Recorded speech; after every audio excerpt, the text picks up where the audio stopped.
are back for another HABS barbecue show with the hockey coach, Coach FRENCHY, directly for the beautiful country of Thailand. And tonight, they are back together for another week. MARKO Larabee, directly from somewhere, Ottawa, Hawkesbury, or something like that. And Mr. ENORTAP, of course, in the caveman inside of Toronto. Somewhere, ready to rock and roll. Another great show of the HABS Nation.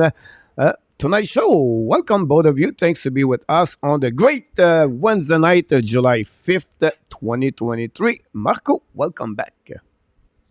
Thank you very much, sir. Kind of quiet time in HABS land, but very excited. We're going to be looking ahead and making some projections, I think, to this year's roster. So get the predictions out. Coach, this year, one thing I was thinking, like we did all these great predictions last summer, but we never go back to the video and check to see how accurate our predictions are. So hopefully let's archive this one and see how accurate ENORTAP is in particular, because we know that he likes to brag that, he has all the good predictions. So we'll see what happening with Mr. ENORTAP. Welcome back, Mr. ENORTAP. Hopefully doing well. Happy anniversary yesterday, by the way. So your wife is happy. She let you go to the show tonight. So that's a good news. That one over there. Hopefully welcome. No, she's in the other room. Don't worry about it. It's interesting. It's great to see these kids at the development camp right now, and more importantly, I love listening to the post scrimmage media scrums that they have and getting the reactions from these kids. And you know what? They're holding up really nicely under pressure so far. So we'll see where it leads, but it looks promising. Yeah, I'm sorry about this one there, but we cannot start the show without doing this, Mr. ENORTAP. Because he's back in the house, Mr. Dixon Automobile Group is in the house tonight. Jennifer told him, you can listen in ENORTAP MARKO tonight, no problem. We'll take care about the kids, and that'll be fine. No worry about that. So that's happening. Dixon is in the house, Mr. ENORTAP. Hopefully he's doing well for the summer. Dixon is a great supporter of the Hockey National Show since the beginning of the 2020. So thanks to be with us. I have a lot of people pop up, everybody. We welcome everybody. Don't forget, guys, to click on the like. That'd be awesome. That will helping you. At the beginning of the show, we want to let you know what's happening tonight, guys. First of all, we're going to talk about, if I can get there, it'd be great, the Montreal Canadiens roster 2023-2024. We're going to make some prediction who is going to make the lineup, the roster or not, who's not going to make it, and what happening, what will be the roster, like 14 forward, 7 defensemen, 13 forward, 8 defensemen, or maybe some of them will be trade. So a lot of conversation, and then after that, we're going to make some kind of line. So both of them are going to be Martin St. Louis, and I would love to hear from them. What will be their line of the beginning of the season of 2023-2024. If you follow the Hockey National Show, guys, every day I do videos, and I make another ad rumor today. I start at 5 o'clock p.m. Because I make another video earlier in the morning. So this one, yes, is a trade with the Montreal Canadiens and the Toronto Maple Leafs. William Nylander. We're going to talk about that proposal for me to the Toronto Maple Leafs. If you like to have Nylander, and if you acceptable, if you want to pay him about $9 to $10 million. Finally, my first one, guy, I make a nice video about Lane Hudson. Maybe everybody talk about this the last 24 hours since the Montreal Canadiens camp is over. And of course, going to talk about the Montreal Canadiens. A couple of news around the league and NHL. And finally, if you're not subscribed, I invite you to subscribe to App Nation, a new channel going to start in the next couple of weeks. And of course, if you have any question, put the letter Q. I'm going to answer to you. This is the night where you can take a time to ask a question to MARKO and ENORTAP. This is for me. It's a great night for me. I can relax here and let them talking. I don't have to talk too much. I'm just having a good time to be with them tonight at the HABS barbecue show. Luciano is already at the somewhere like barbecue around. I don't know what he's doing, Luciano, but we have to be sure Danny is not around, because Danny is out there. He's going to eat everything, so we have to be sure we remove Danny around the food. About that, Mr. ENORTAP, welcome back, and Mr. MARKO, and we're going to have a few people. Just very quickly to welcome everybody, not one by one, but mention their name. That'd be very good before we start. And I want to have your comments, guys. Both of you, you have a time to thinking about this. And let's talk about the Montreal Canadiens. Let's go with that. And it will be the first subject. It will be the contract of the entry-level contract of David Reinbacher and the, of course, RHP. So, Mr. ENORTAP, we have tonight Claude Richard from Ottawa is in the house. We welcome Joe Palota. I think is the first time in the house. If you are, welcome inside the family. If you are not, welcome back in the house. Talk about some players. I like his name over there. Danny T, the captain, is in the house. Thanks to be with us last night. Not last night, this tonight. The triple W is in the house. Wesh. Thanks to be with us. Number one is in the house. Number one, that's rare to see that. And me is in the house. Another one, Willie Snyder for Colorado is in the house. Archie Calabro, of course, he's with us. Larry Lavalley from upstate New York is with us tonight. And I try to pick it up other people very quickly. The double brother, Cournoyer, is in the house. The Chevreuil and the Roadrunner. Welcome back directly from somewhere around Montreal. And our friend for South Florida, the Cubano, Frank Zalazar, is in the house tonight. And now, and look, a break for the social media. Frank, he was in Germany for the last couple of months. Hopefully, you're doing a great time over there. Mark Roy back in the house tonight. Mark, hopefully doing well. And what about our friend Zev Lecave? And me again, we mentioned him a little bit earlier. René Morin, thanks so much to be with us tonight. René. And Dixon, of course, is with us. And then we try to pick it up anybody. Real Deal Prim is in the house. Buffalo Sabres. Randy Walkman is going to be with us next week. Randy is from Alberta. Follow him on the social media if you want to listen more about the Calgary Flame. And then do we have anybody else? Dan Asham with Khaled Asham for Winnipeg Jets is in the house. Ryan Eller is in the house. Ren. Tampa Bay Lightning's fans for Ryan. Franco Iacono is in the house tonight. Thanks to be with us. Franco, relaxing somewhere in Montreal area. Maybe he's on the Peel Street. Who knows? He could be somewhere about this one. William McClary and Nicholas. Nicholas is back. We missed Nicholas. Nicholas, always great question, great knowledge about hockey. Sweden, Finland, we never know. Talking about, we're missing in our tap. Not Yamo, we miss him too, but Vallejo, what was his first name? Vallejo. There we go. yes. We never see him. Hopefully he's doing well. He left the bed. Marco just gave you a story. He left after 1 year with us. He left for the service to cover for his country of Finland, if I can recall it, for 6 months. We never see him after that. So we wish the best. And Rabinov is in the house, guys. And that Abs is in the house. Welcome back. Bill, welcome back. John Garage is out. René Morin back again. First-time caller, long-time listener. Here we go, René. Thanks for joining us. Glad to having you aboard. Any question, guys, you can ask. Of course, Vinny James 007 and Luciano Graziano open the door. We'll follow it by KLS. And we hit everybody, guys. And now it's your turn, guys, to talking. I'm done. Finish. I don't do anything anymore. Anyhow. We start with Marco on that one, and then in our time, we're going to follow up with RHP. Marco, what do you think about the entry-level contract of David Reinbacher? Or Reinbacher, depends how you want to call him. Yeah, I was watching the play-by-play of the rookie camp, and the announcer was pronouncing it Reinbacher, with a little in there. So, yeah. So I think I'll stick just with the Reinbacher. Right. I don't have enough phlegm. I already have enough phlegm in my throat, but no, it's good news. Like, there's not a lot of variance on these entry-level contracts, but it's, very positive news that it happened that quickly. This gives Montreal a lot of flexibility in terms of how they play this out. As we know, he has an option to go back to his European team if he doesn't make the team. But yeah, no, like the Canadiens social media team released a really, really nice video about his reaction signing his entry-level contract. So really good job to have them kind of do that and share kind of the moment with the fans. I think, as we know, like they're really trying to get the fans to warm up to him, after the unfortunate fan response to his selection and everything. So really good news. He's looked pretty good so far in camp. Coach, I think you mentioned how impressive his mobility and his skating was. I think we saw that in the rookie camp, but really good news. I'll leave the RHP contract for ENORTAP to comment on. Yeah, not a big surprise with the Reinbacher deal, obviously with the ELC. And same thing I would say with RHP. I think it was a great deal for both sides. 1.1 million, 2 years.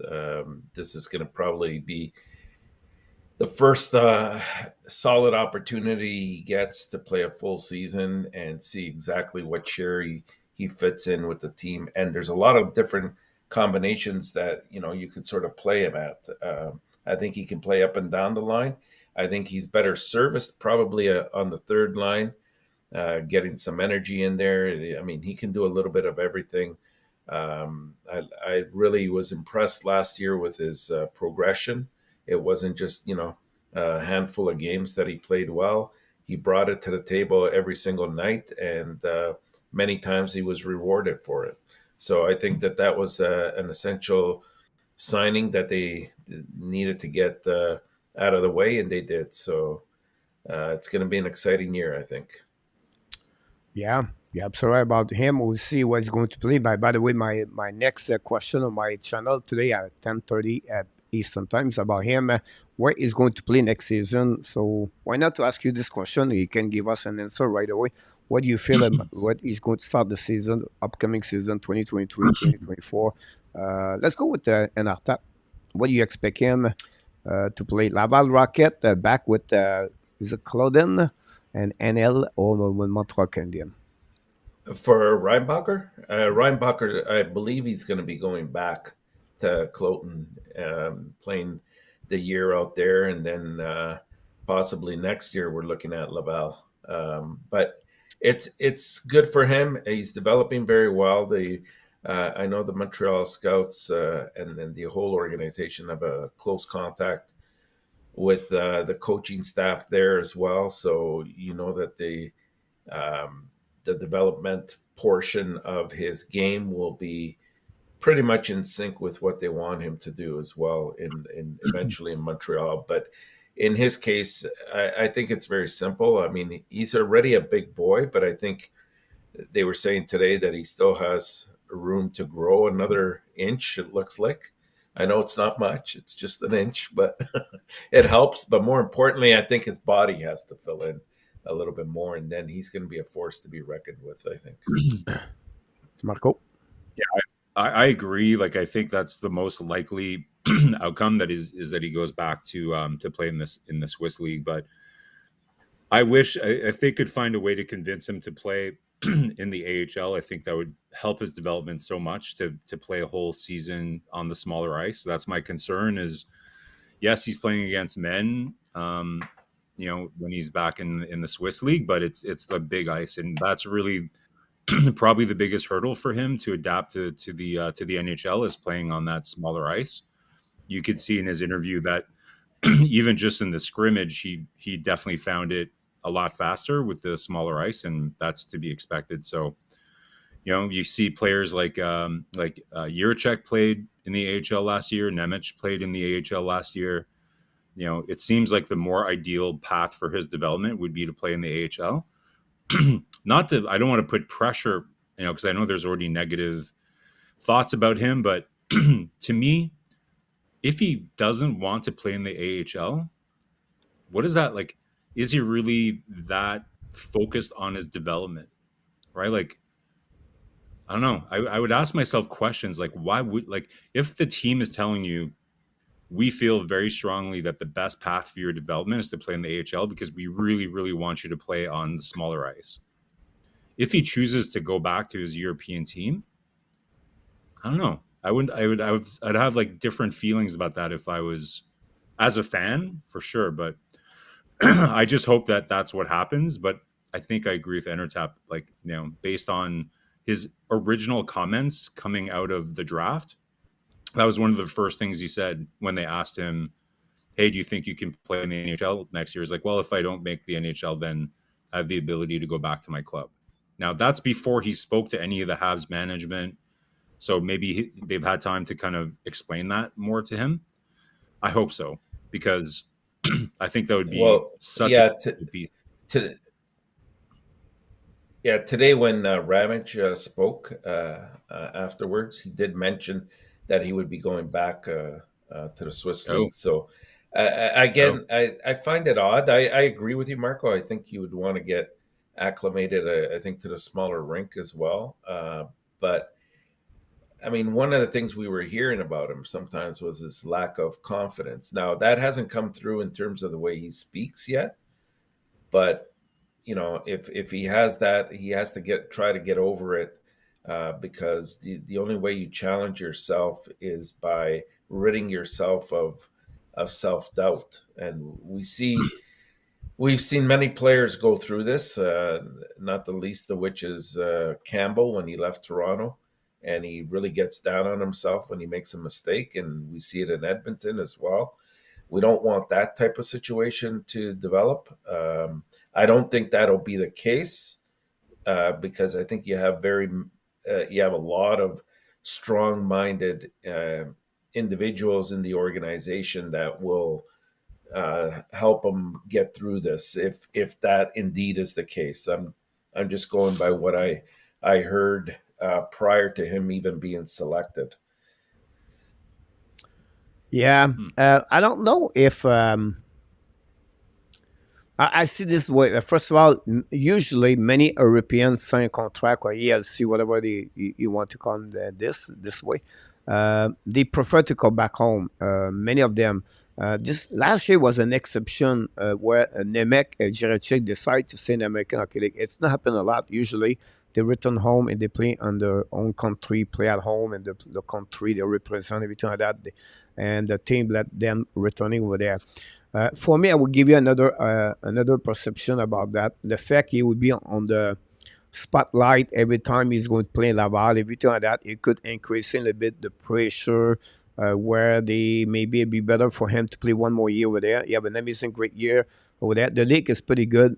Caliber of the hockey is pretty good over there. It's a very good league. It's not like he's very behind, and he played a lot of minutes. Last year, he was the second best defenseman in the 18 years old, play over 18 minutes per game at TOI. So I think I don't see like a negative he return over there. And the coach, and they have a really good relationship between the Montreal and that organization over there, because they followed since October last year. There many conversation with the head coach and the GM for where he's going to play if he's going over there. So I don't see negatively. I think it would protect him to not be too much on the spotlight. But I can understand your point of view when he said maybe American Hockey League would be a good spot for him to learning the small ice compare what he have with in European. That's the one area maybe we give him a little bit more benefit at long term, or quicker to maybe have an adaptation about this. And the fact he'll be around the team in American Hockey League, the only thing will be a little bit more better. An Adam Nicolas or Pellerin or Lapointe, not Lapointe, Bouillon, and that can, follow him a little bit more closer in those kind of meetings you can get from Laval the morning at 11 o'clock or 1 o'clock afternoon, Marco, and ENORTAP. They can come together at the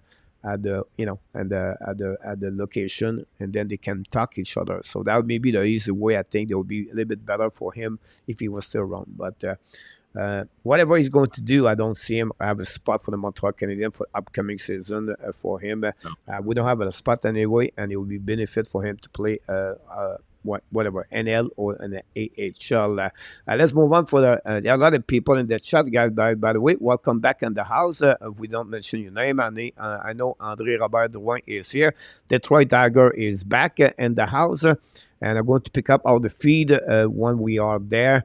The time they will ask, I'll start with ENORTAP. What do you think about the contract of the extension, 2 years at 1.1 AAV of Raphael Pinal? And then about 5-10 minutes, I'm going to talk about the subject of the night. We just want to check about this fun news about the Montreal Canadiens. So ENORTAP, you on the call. Yeah, think you've already. I just finished. Yeah, I talked about it. I think it's a great deal for both sides, Coach.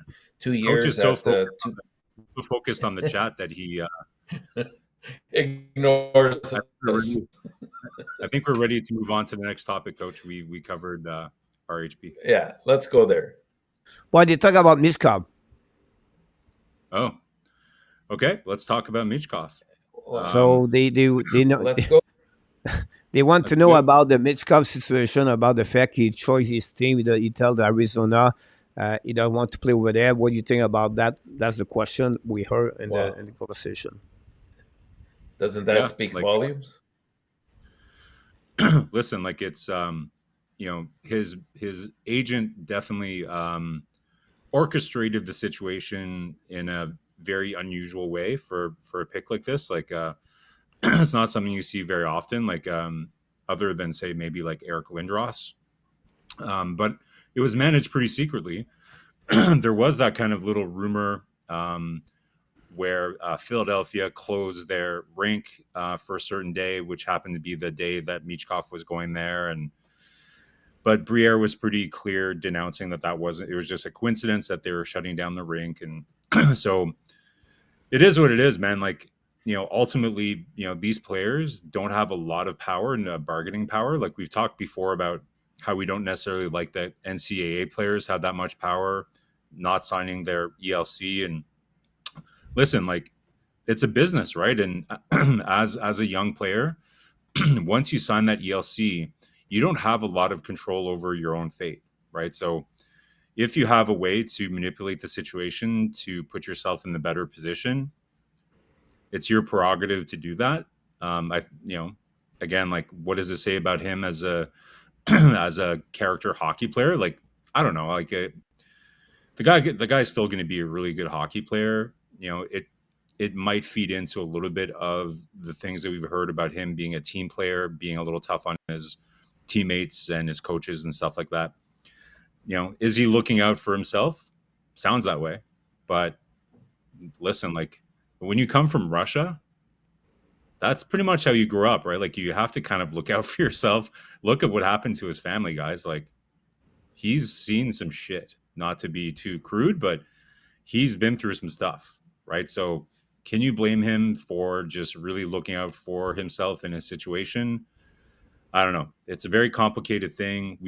And the key thing to remember, guys, we don't have all the information. So it's all speculation. Yeah. So, you know, at the end of the day, you know, I think it's time to move on from that. Like as from a Habs fan perspective, it's not going to change anything. But ultimately, I think it does show us a little bit more information about why Montreal didn't pick him at that spot. Other than the fact that they just didn't get enough opportunity to actually know him, get to know him, and get to see him as much as they would have liked. But then again, we don't have all the information, but it sounds like there was some strings being pulled by the agent to make it land the way that it did. The only thing I don't understand in that equation, though, Marco, is if that's the case, why would you select Philadelphia? It's not like it's a team that's contending for a Stanley Cup or even anywhere near there. I mean, they're in a rebuilding stage, probably just as bad, if not worse, than Arizona. So for him to sort of poo-poo on Arizona and want to go to Philadelphia, to me, doesn't make sense. And the other thing I would say is, like, I understand he's had to fight for a lot of things, you know, coming from where he is. But what's the old saying that when you're in Rome, you do as the Romans do? Yeah, I don't know, He's in guys. North America. He should be appreciative of the fact that he's getting an opportunity to make a boatload of money, if not right now, in the near future. And you know, you don't know the full situation of having been in Russia and having to come to North America now. It's a different way. You can understand why he wouldn't want to necessarily go to Arizona, though, with all the uncertainty around the ownership and all that stuff. Like that, to me, that makes sense. Randy, yes, Randy, we want Wolf, but you won't trade him to us. Whenever you're ready We'll to give take you Hoffman. then We'll give you Hoffman. Yeah. Yeah. But yeah, like, listen, like, it's, why would you want to choose Philadelphia? Well, it's a great city, like, it's east, it's right in the, near New York. It's, it's, maybe there's, again, like, we don't have all the information, right? Is there a larger Russian community in Philadelphia closer to New York? There's a huge Russian community there. Listen, guys, we're just guessing. Bottom line is that that's where you want to go. You would think, though, that if that were the case, he'd select Washington, right? Well, but he did, like, again. He couldn't get, again, he couldn't not get Philly to choose him. Like, if Philadelphia and Washington were on his list, well, if Philadelphia wouldn't have picked him, then I'm sure Washington would have been on his list and was probably a preferred destination as well. Yeah. So he was getting his way on the list. Yeah. So, like, I think they looked at the order of the draft and they manipulated the situation to put as many questions as possible in Montreal's mind to make them not super comfortable taking him. And it worked, and at the end of the day, it sounds like Montreal, maybe even if they would have gotten to know him better and spent more time with him, who knows if they would have selected him, right? Because they still, kind of really, if Kent Hughes is being honest, it seems like it was pretty unanimous decision around management and the entire scouting staff that they had targeted Reinbacher for a long time, like for many months leading up to it, right? So if we take them at their word, maybe they would, even if they would have had the opportunity to speak with him more, it sounds like Reinbacher was their guy. We can take them on face value if that's the truth or not. I don't see why they would be dishonest about that. You can disagree with their assessment, but if you are disagreeing with their assessment, I'd be curious to see where you get your information to base that assessment on, right? Like, how many games have you watched both players? So listen, guys, like, I think we've talked about this quite a bit.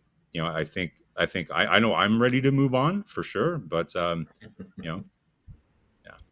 A couple of people pop up here. Welcome back, Mr. GSM. Thanks to be with us. And he said that Arizona will soon be playing and Utah. Maybe that's possible they can move up over there at some point. All French Canadian media upset that no such player action to restore. I don't think so. I think it was pretty good now about that. The roster guy we want to talk about is the 2023-2024. At that moment, we're talking about this about 30 minutes ago. I checked on the website. They have signed 20 of the 23 players for the upcoming season, and they have 42 of the 50 players signed already inside the Montreal Canadiens organization. So they have 8 more spots to sign new players. One or two of them all have no contract. One is Ireland and Newhook. You can say, I think the player for Laval is it Condoda or Condoda? Yeah, Lucas Condotta. Lucas Condotta. Okay. It's Condotta. So anyhow, he have no contract yet. He's a RFA, so I did not put him inside of that one there. So the two new contract is really the two one I'm talking about, Newhook and Ireland. At some point, we ask you how much money you think Newhook can get from the Montreal Canadiens. So that's just what the resume of what the Montreal look like from the staff management. So what I did, guys, I put all the name there. Nice. And this is they have all the contract without Newhook.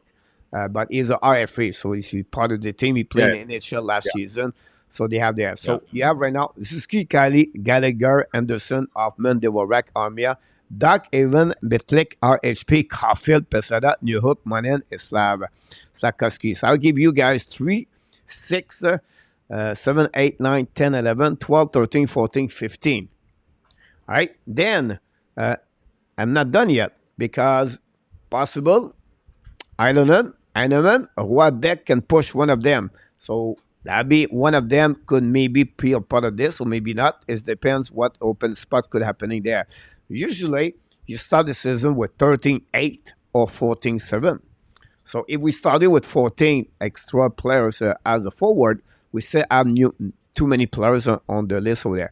Now, you can tell me we have the Dvorak start on the injury reserve. We don't go to that way, right? We're going to say all those players right now ready to play for the Montreal Canadiens. So you have no injuries, or maybe late in the season, whatever it is, you can talk about this. And then after that, guys, after you make the cut of players, I'm going to make you a line on the board, and you're going to make your own line if you are Martin St. Louis. So this is the exercise. Honestly, the forward is complicated. Sandy Bartud or Johnny Munson is really more easier as a defenseman. You're going to see this in the next couple of minutes. So, and the chat, guys, maybe you can tell us if which player you think Montreal should remove on this the list you see in front of us, and you guys can tell me if your extra player put at the bottom can be a part of the roster for upcoming season or not at all. There we go. Start with Marco on that one, and after I'll be going to follow, and then you start the defenseman. Well, let's see if ENORTAP and I can agree on who we would, because I'm assuming anybody that isn't going to make the roster is going to need to go on waivers, right? So ENORTAP, I'm assuming we're going to agree that Pitlick is probably going to be put on waivers, right? Number one, yes, absolutely. Yeah. So Coach, we would remove Pitlick from that list. I'm hoping that Hoffman either gets moved, or I just don't see how they go through. I know we said that if you go back to our shows last year in the summer, we're like, it's impossible. There's no way they can do the whole season with Hoffman, and they did. But man, I would just be shocked if they do the whole season or try to trade him at the deadline. Like, to me, it's, if he can't move him during the summer here, then you just put him on waivers. And I wouldn't send him to Laval. I don't want him to be in Laval. Like, just I don't know what the options are. Like, lend him to another team. Like, I don't know what, lend him to another AHL team. I don't know, but just get him out of my face. I don't want him around my young players.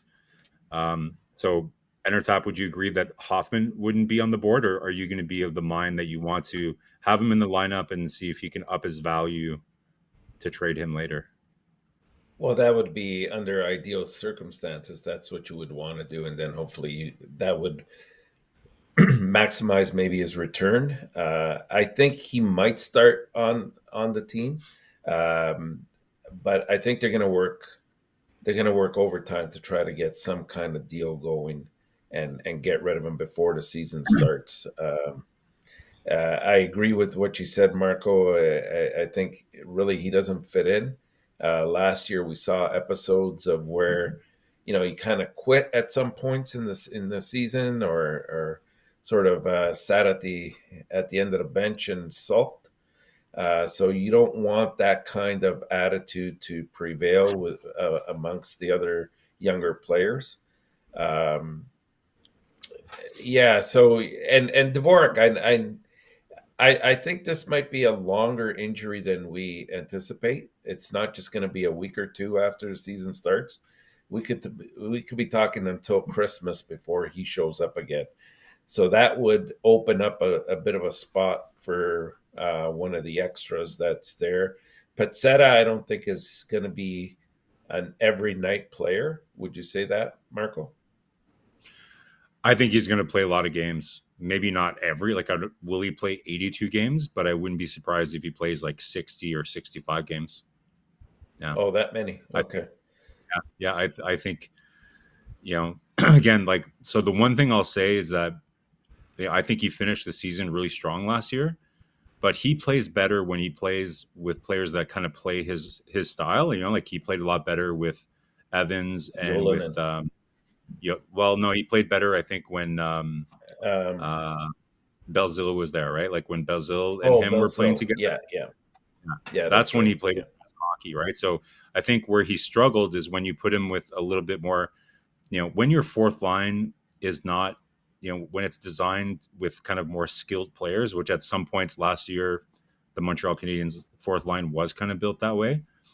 He doesn't thrive as well, right? So it's really it's going to be performance based, but I think they're definitely, if I had to guess correctly, they really value Pezzetta and they like what he brings to the lineup.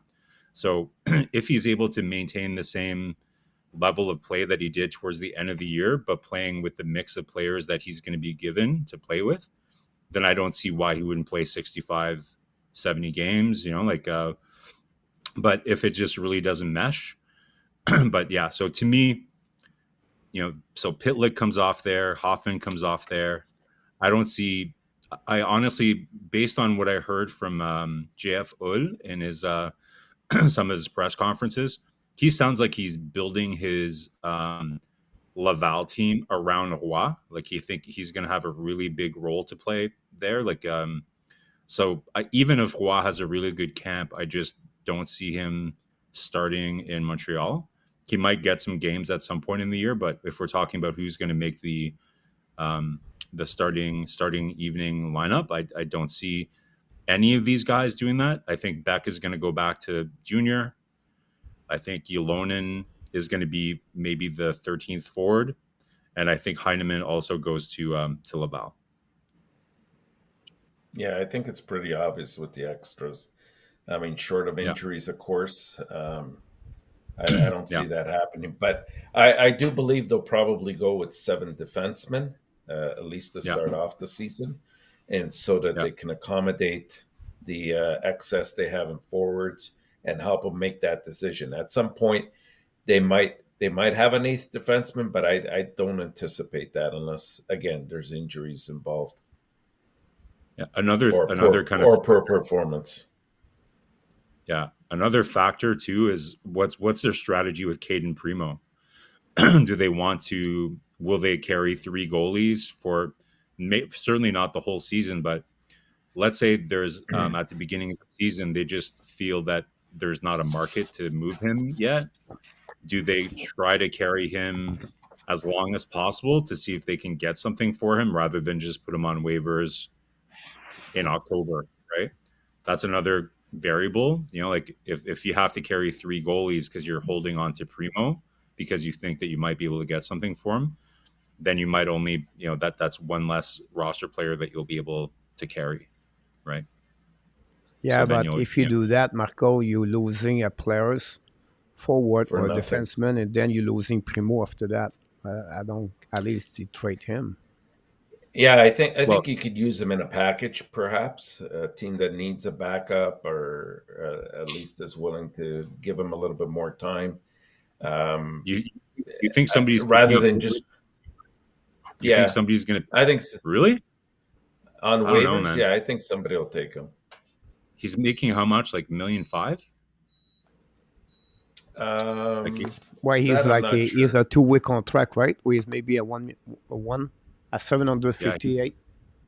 I don't think he's away. Got away. Not very much. Yeah, he's at 890. Okay, I thought he was a bit higher than that. Yeah, maybe he's only one way, right? Yeah, he's only one way. So that's my concern. Like, it would be hard. Like, we saw even somebody like Zadina not get picked up, right? So money is really, really tight right now, right? So I don't know if somebody's going to pick him up. So I wouldn't really be that worried sending him down. And obviously, I don't think if we have to put Hoffman on waivers, I don't think anybody's going to be picking that up either. So, Coach, I think we've made our choices as to who we want to carve out. So maybe we delete those names from our list? So here, before we go that, you have to consider something here. There are not many people. The only player right now on that list can go to Laval is Slafkovsky, yeah. There's only one. Yeah. And then Slafkovsky came back for an injury. So it could be start the season with the Laval Rocket to open a spot right there. Honestly, for me, the only one I see out on that list is Pitlick. I did not see anybody else can be removed for the lineup. At least you have a trade for someone specific, but the player are there because they have a contract with Montreal Canadiens. So the only one right now is out is Pitlick. I don't see Slav starting in Laval, honestly. I really don't. But if they do that, they have to move maybe Pesada or RHP back in Laval. That's not going to happen. Oh, why wouldn't they just waive Hoffman though? because his salary cap is not going to help your salary cap. You have to pay the salary cap. You count anyway for Hoffman. Well, I don't think Yeah, it's the about best cap. scenario. The best scenario is a trade, and they'll, Of course, believe me, sure. they'll even end up taking a 6th or a 7th if that's the case. But I just don't see him being here for the long haul for sure, but maybe not even to start the season. Yeah, the I key just behind that is because you are on the bottom, the extra player, I put Ireland in there and Eneman. Eneman is still exempt waiver, so it's not prime with him, but not Ireland anymore. So you have to be attention there about him. You put him on the waiver, he's going to be claimed right away. So Yeah. that add another forward at the top there. So Pitlick have to be out, but some point possible. Now that we're helping at the beginning, and we can talk that way. Is like DUARTE is hurt, he's on injury reserve, but let's go that way. The best scenario for the Montreal is to remove Hoffman of the lineup and then cut out Pitlick. So we can go that direction about that. A lot of things, a lot of people talk about this in the chat right now. So I'm going to pick it up what we have there. Then I'm going to come back with the other things after that, if you don't mind. That we're helping them a little bit what we are about that. We welcome back everybody here. Thanks to be with the Hockey Nation Live Show, everybody. GSM gave us his lineup. Pitlick would be the team. They are not trade Gallagher. Should be buy out. Ouch. Gallagher, guys. If you buy out Gallagher, guys, it's 8 years. 8 years of salary cap problem you get. Hell, 8 no, years. you can't. Hell. No, you can't. That will hurt the team. We try to sacrifice all the stuff like that. That'll be that would be hard like to go that direction about that one over there. If they do kind of like a salary cap herpes, like it just never goes away. Guys, Hoffman, DUARTE, Armia, Pitlick, Pesada need to move before we can think of the bring a young one. Pesada always gave his all at bring energy, not the worst game again. He loved to play in Montreal. If the Montreal keep the half of the contract of the and he can be there. Special. I just insert back to the apps about Ireland. Christian just a trade Ireland. About this one. Dead. What about Michael? Michelson already have a sync up with the Tampa Bay. Amazing play killer. Great skill, leadership skill. Only 25. Deserve a shot. Right now, the problem, Michel, Ted, is because he had no spot for the Montreal Canadiens at that moment. He have so many injuries. The reason they did not call up last year, guys, is because he had a really bad year until at the end of the last 2 months of the season. He didn't score for many months. I think Michkov, Michel, he struggled at some point, right? Yeah. He did. Here's a question for you, guys. Like, so if it's likely that we're going to have to, and if we learned one thing last year for sure, it's that there's always going to be injuries in training camp, probably. So most of these things are very hard to predict, right? But for conversation's sake, who would you be least? Well, not you personally, but based on what you think HABS management thinks of the players, which player do you think they're least interested in losing, Pezzetta or Ylonen?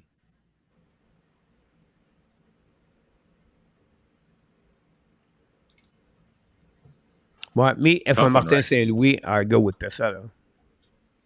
Yeah, I think they'd be more willing to lose Ylonen than Pezzetta.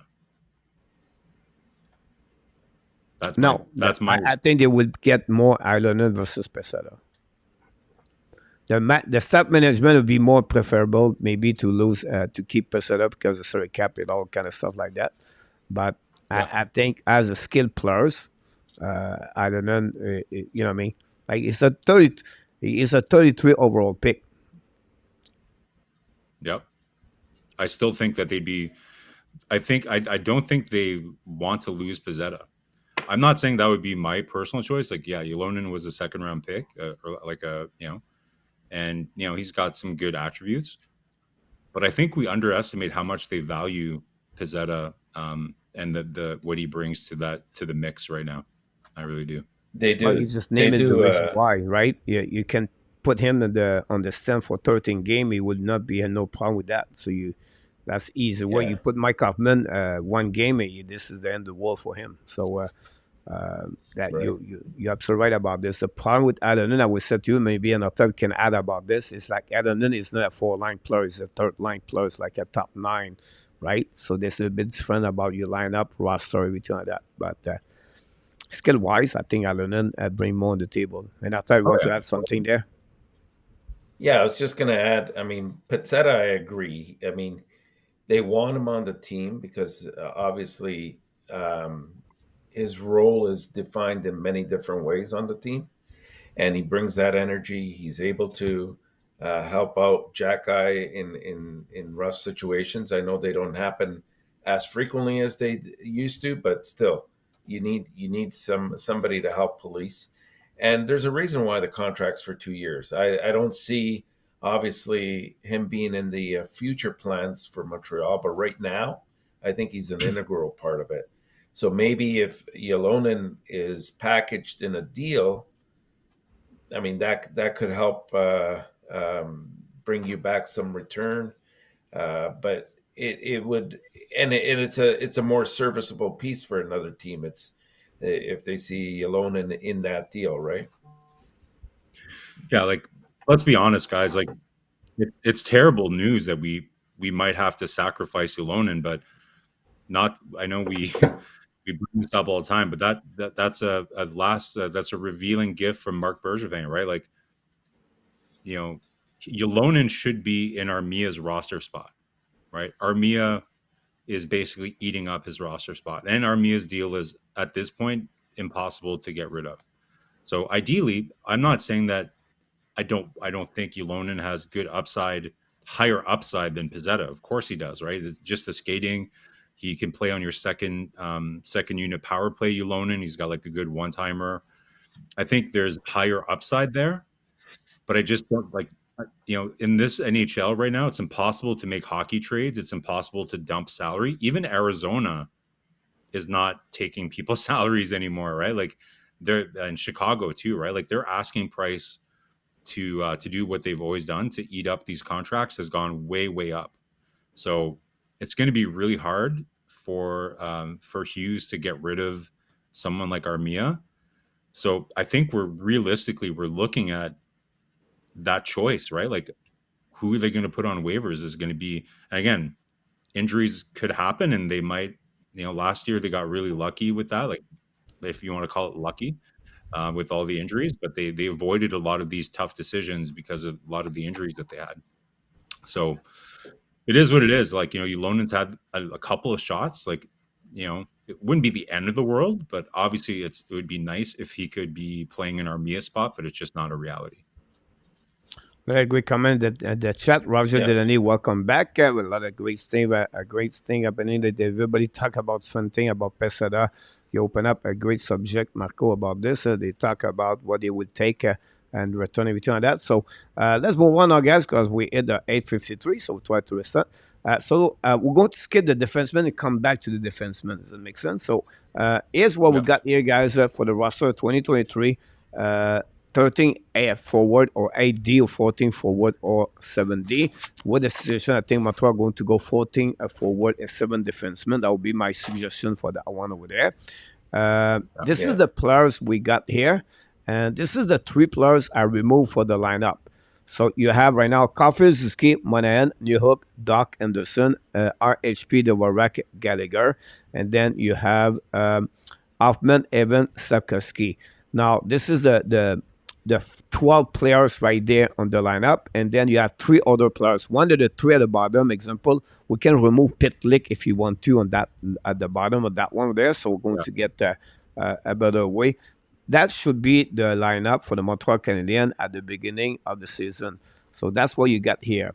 You can change Hoffman, Armia, whatever it is. So now at the chat, and you guys are going to start let's go with ENORTAP. It will be what it will be your lineup, Mr. ENORTAP, at the beginning. What should the roster? Do you remove one of the lineup there, or you keep the player I mentioned there? And what will be your 4 line on the board?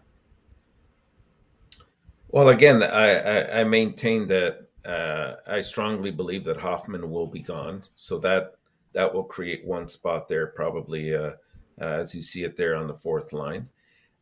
Secondarily, like I said, Dvorak, from all I'm hearing, it's not going to be a quick return. So at least for a small stint of time, you're going to have a spot there at center. And the only other question mark I would have right now is Slafkovsky. We don't know what he'll look like at this point. And I say this time round, let's do it right. If he needs the extra year of development, he can easily go to Laval, and we take it from there. So I'm looking at that triangle right there, and that would open up those spots. Now, Armia, unfortunately, you can't put him on waivers because nobody's going to take him. Too much money, and I still think he has 2 more years or 3 more years. I'm not sure at this stage. So, it's not going to happen. Yeah, and of course, if you talk about Martin St. Louis, he would said one thing. He loved Armia inside that team because he bring a lot of things nobody bring. You can use it on PK. You can use it on PP if you want to. He bring a lot of the details of the game as Armia does. And if you want to get the puck position, you can so the analytic number is still there. So that's the reason I feel like if you hear when Martin said we talk about Joel Armia, is a player they don't want to remove from the equation at that moment. Yeah, no, I agree with that. I mean, he's definitely. I mean, for him, his problem is not his game per se. It's between the ears, and it's the consistency that he lacks that creates this situation for him. Because when he puts his mind to it, and we've seen him in the playoffs, he's actually played some and even internationally, he's played some very good hockey at those levels. So, for whatever reason, when he puts his mind to it, you're right. He's got the size, he's got the reach, he's got a good shot. He's not afraid to go in front of the net. I can see Martin St. Louis making that statement. Yeah, there's no way like Armia is going to be in the lineup if he's healthy. He's in the lineup. So, Coach, I think ENORTAP and I both agree. You swap Hoffman for Armia there, for sure. Armia there. Yeah, so he'd be playing right wing, obviously. Yeah. So the question about Slav. So sorry, ENORTAP, you're still designing your lineup, right? So I'll let you finish first. No. Go ahead. Go on. Okay. All right. So looking at this, are we agreeing that? So we're talking about lineup on day one, right? And we know Dvorak's not going to be there. So let's remove Dvorak. Yeah, let's remove Dvorak and put Pezzetta back in. And put Pezzetta. Yeah. So no, Dvorak is. So you're going to scratch Dvorak? He's not going to be there. No, but he's part of the team. Like he's part of the team. It's not like the first game we do the lineup for the team.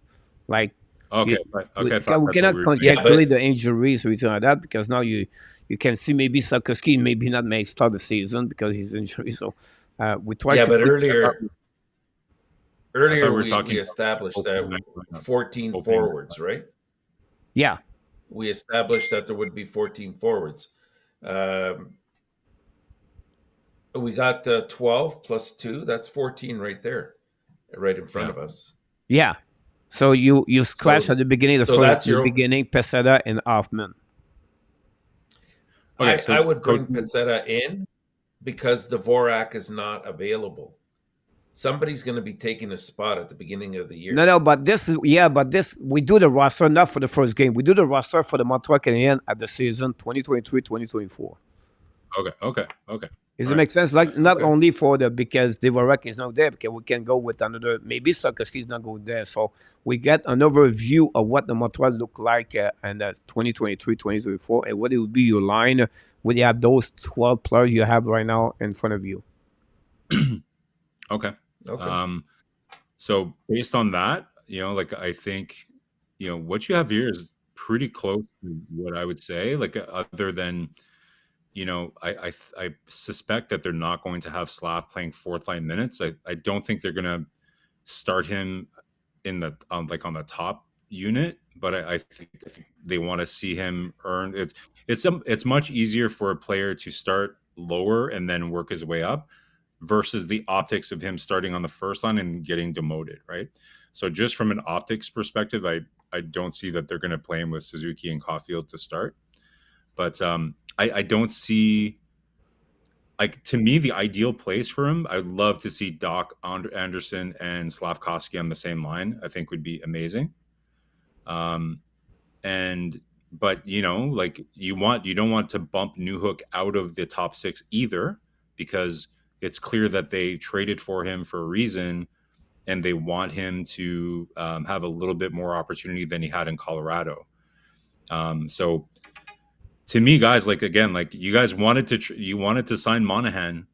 Monahan is taking that spot where maybe you would have Newhook, even though like Newhook is also a smaller player.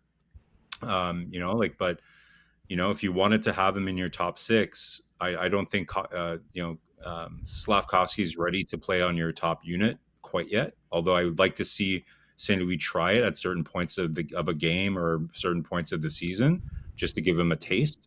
But I don't think, if you look at the average ice time of where players are going to spend their time during the season, I think, Slafkovsky will be more kind of a third line player, maybe a second line player.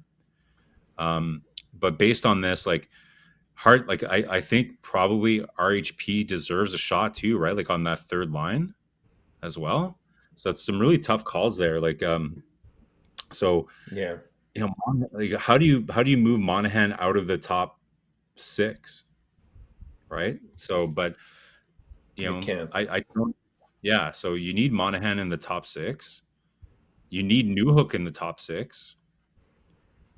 And ideally, I don't think you want Slav starting on the fourth line. I just don't think it's going to get like, you're not giving him a lot of opportunity here with Evans and Armia. So maybe RHP kind of gets screwed out of this a little bit, guys, and he starts on the fourth, and maybe they just kind of interplay that a little bit. Like maybe on paper it looks like Slav is on the third line, but then maybe towards the end of the game they put RHP, because that line Dvorak, Galley, and RHP, that has potential to be like a pretty good shutdown, like a matchup line, right? Like pretty responsible, on both sides of the puck. RHP is very responsible. Dvorak is really good at faceoffs. So usually, if you're in the defensive zone, you're gonna have Dvorak taking those faceoffs. It's not going to be Doc. It's not going to be Suzuki taking those defensive draws. Maybe Monahan sometimes can sub in for Suzuki because he's really good at draws.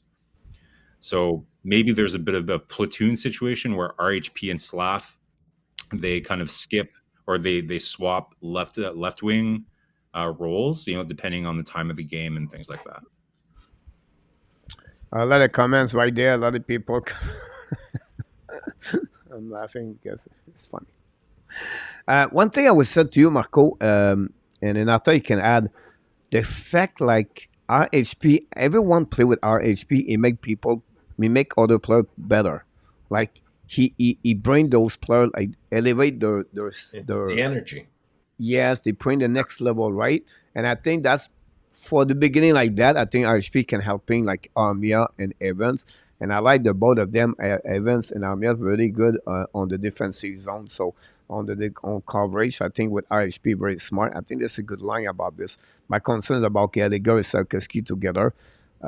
Because both of them are not great on defensive zone. Whatever they were wreck is there. That's my only concern about Slafkovsky on the third line for that one over there. And I don't know the duo Pinard and Gallagher together will be worth it because You have too many people Okay. in front of net now. There's nobody in the corner. So, Got to get the puck first. One thing I would maybe tell Newhook, like, so if I'm talking to Newhook and I'm Martin Saint Louis, you know, I can maybe sell him on the idea. You know what? Like, you are going to get more minutes. Like, you're going to get more power play minutes. You are going to be on the third line, but this is not the Colorado Avalanche where the top line gets 24 minutes a night, right? So maybe it's not really about which line Newhook plays on. It's more about how many minutes and how many quality minutes that he gets. To me, just in terms of balancing out the speed of the lineup, if I'm taking all the politics away of it, you know, like, but politics do have a lot to do with it, right? Because a GM is going to want to, he just traded for Newhook. He's going to want to make his trade look good. So he's going to tell his coach, ideally, I want him to play top 6 minutes. But to me, Newhook with Dvorak and Galley makes a lot more sense just because Newhook is a lot faster and Dvorak and Galley are probably the slowest out of the whole forward group, unless you're talking about Monahan, right? So maybe a good look. Again, I just would love to see Slav play with Doc and Anderson. I think that's a lot of size. You're really giving Slafkovsky an opportunity to play with some offensive players. Anderson is going to be able to go dig the pucks out. Slafkovsky is a guy, like, if you watched him in his draft year, his superpower is winning board battles and really, really clever give and go plays. Like, I know, like, we had this debate last year, and I want fans to manage their expectations. Slafkovsky is not going to be an elite goal scorer. He's probably going to have more assists than he does goals, in my opinion. But he is, like, you know, going to be somebody that is also able to win pucks. But imagine a line of Slafkovsky, Doc, and Anderson along the board cycling the puck. That would be pretty dominant. And then you have Newhook on the third line with Dvorak and Galley, a little bit more speed. Galley, when healthy, you know, he's a former 30 goal scorer. Dvorak can, you know, he's really good at faceoffs. So I think that might be a good look too, guys. Like, maybe Newhook, again, like, I know it's the optics that you're on the third line, but really when you look at the minutes that he'll play, he'll end up playing a lot more minutes and have more opportunities than he did in Colorado. What do you think of that look? You know, you look at the lineup, and I'm just reading feed about that now. Everybody wants to put Slafkovsky in Laval, and then I just think you have to be careful with Slafkovsky. You cannot rush his progress. If you have to really see how he comes back. I know he's been undergoing some special type of drills and development this past summer. Whether it'll work towards improving his play, we don't know. He does need that ice time. The worst thing you could do is put him on, let's say, your fourth line. Yeah. It's going to hurt his development. If that's the case, then it's very easy. You put him in Laval, give him the confidence, play him a lot under different situations, and you put in somebody. You can then move up a Pacetta into that slot at number 4 line. But I don't know. I'm looking at the lineups right now, Marco and Coach, and you know, I see line number 1 is fine. Line 2 is okay too. You know, I worry about Anderson defensively a little bit. The third line has me a lot worried because of the skating ability. Not so much Dvorak, because he's a very good defensive player, but Gallagher doesn't have that same speed. He's never really had great speed to start off with. No. And Slafkovsky, I think, again, we don't know enough right at this moment to see if he belongs on. He can be a pretty responsible player, though. Like, I think he can be, yeah. Like remember, if you guys remember, like, I don't think his 200-foot game was really an issue. Like, if you remember, like, he was skating hard to back check and stuff like that. Like, there wasn't that many times where he really hurt the team defensively, right? He was just getting knocked out. You know, just those big hits that he hitting, and he just wasn't he just wasn't confident with the puck yet. Like a lot of pucks were dying on his stick, just because he wasn't seeing the game yet. Like the game hasn't slowed down for him quite yet. But I perceive Slav to be a pretty responsible two-way player, to be honest. And I agree with you, Gally. He played with that great Dano and Tatar line. That was a really good shutdown line for us for a long time. So that he has the capability to be a good, strong positional player, but you still have to get there, right? You still need the motor to get there. So, again, guys, like it's so hard to predict this stuff because of injuries and all those things, right? But on paper, I just don't see how they can have Slav play any lower down the lineup than the third line. But I don't like the mix with Dvorak and Gally, just primarily because I see them more of as a shutdown line. So to me, I know you want Newhook to work out and everything, but there's a lot more on the line here on Slafkovsky, right? Like it's your first overall pick, man. Like, you're going to give him an opportunity to produce here, right?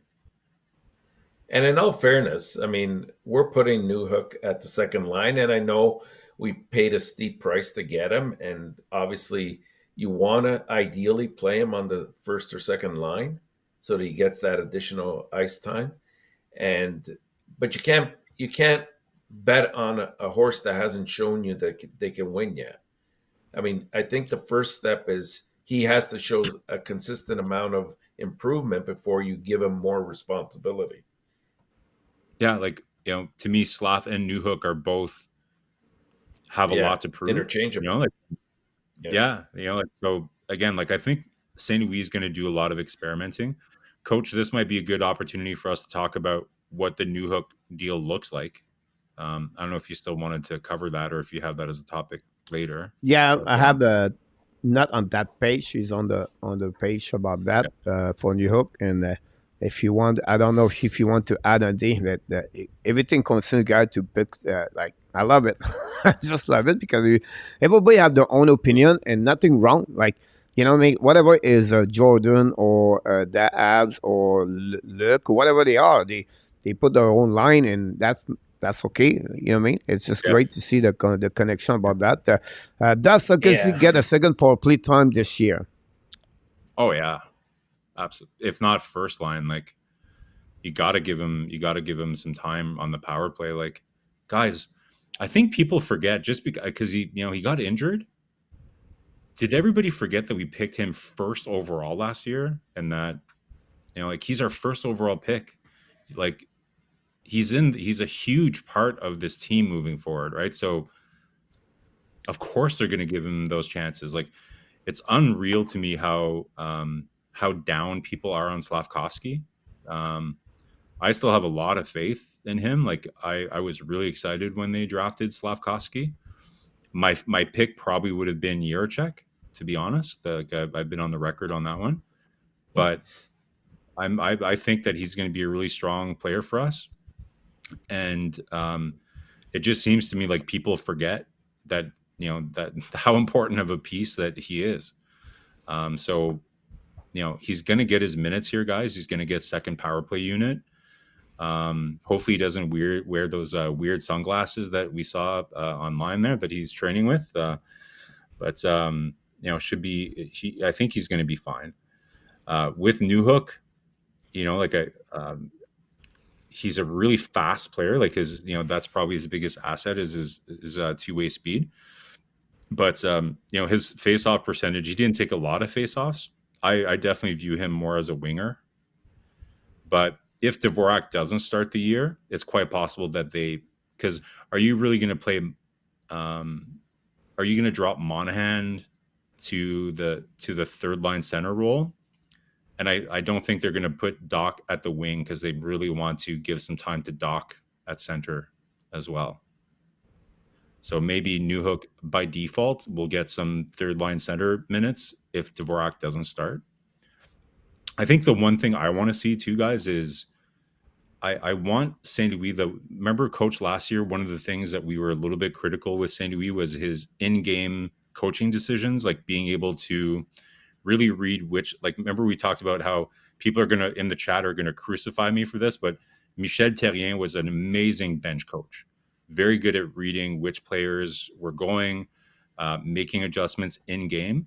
That was Michel Terrien's like superpower. He was The first really five bad at ten a minutes lot of of the game, he will change his line if he feel it. yeah, He really goes with feeling what he see with the beginning of the yeah, the game, moment. and yeah, for him, he was a kind of motivation for the team, like to prepare the team, like to be ready because the player doesn't want to shift the line, they want to go down or anything like that. So I'm sorry yeah. I'll go over you, Marco, but that's one reason he was doing this.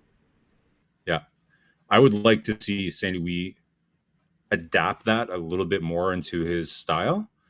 I don't think you want to be impulsive about everything, like, but there's some good elements to that, right? So hopefully Saint Louis, to really get the maximum development opportunities for some of these young players, you're not just going to roll four lines the same all the time, right? You have to be able to read which players are going and which ones are not. And if you see an opportunity, like let's say Slafkovsky is playing a good game and you see that he's on his game and you're down by a goal with 4 minutes left, play him with Suzuki and Caulfield for the red. If Monahan looks like he just doesn't have it that night, his back is hurt, he's playing with a broken foot again or whatever the hell he's going to do, throw Slafkovsky up there for a couple shifts. I'd like to see St. Louis be a little bit more Yeah. Yeah. You have to think on your feet, and like you said, he has to go with the feel of the game a little bit more rather than trying to be as methodical as he does. Um, I'm going to throw a wrench into all of this, and I'm going to say, to me, and it might not be a popular opinion here, but this shows us where our weakness is right now. The fact that we can't put some people in certain spots because there's some glaring deficiencies in their game speaks to the work that needs to still be done. And yes, it's a good idea to obviously move the pieces around, but we're putting them in a blender and it's still the same ingredients at the end of the day. I think that this is the area that we need to. Once we can shed ourselves of a couple of contracts, and I'm talking about Armia, I'm talking about Hoffman. Eventually, at the end of the year, I think Monahan will probably be gone too, regardless of how good of a leader he is and what he contributes. He just doesn't fit into the plans for the future.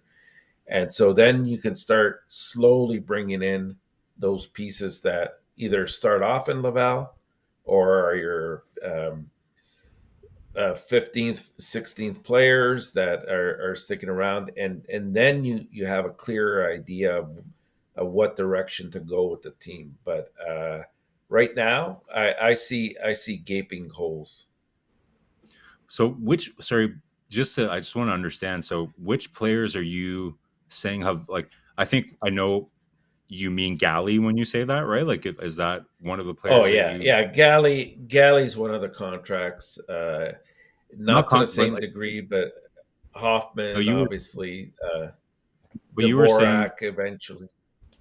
but you were saying Sorry. your biggest concern is certain players like that you don't trust, or that are not complete players, or that you have concerns about being together. That's how you started your statement, right?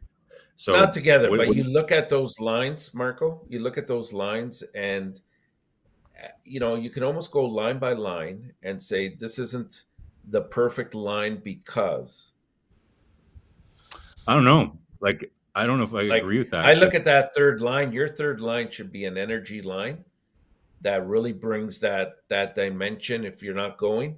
And I don't see that in Dvorak. I don't see it necessarily in Slafkovsky, at least not yet. And Galley, he brings it absolutely, but we saw that age right now and injuries have caught up with him, so it's a little bit more difficult to do that. The scoring is not there because again, Dvorak's not going to get you more than about 40 to 50 points maximum in a year if he's healthy. Galley's not going to score you 30 goals again like he has in the past. Slafkovsky, we have to be patient with. You know, I don't know. Ideally, you even look at Suzuki. I would say Suzuki is the perfect second line centerman on this team, which now brings us to the question: are we still missing a number one centerman on this team? Well, listen, of course, but I think based on where we've, once we knew that we weren't going to be getting one of those centers from the last draft, and let's not get into that again, but to me, it's clear that the model moving forward here is it's not going to be a top heavy team. This is not a team with many elite players, and Yeah, especially in the level center. So to me, you're looking more at a even like not as skilled Carolina Hurricanes Islanders style team where you're rolling a balanced offense out and you're coming at teams with waves. Let's think about how the wave much like so I tend to disagree with you, ENORTAP, that your third line has to be an energy line. To me, I think the way that Saint Louis is going to want to play, he's going to want to play a high paced game, puck pressure game. So he's going to, I think that's why they're emphasizing speed moving forward, based on kind of what we saw towards the end of the year. So to me, that's why I was thinking maybe Newhook dropping to that third line adds a little bit more speed because you need that speed spread across the lineup.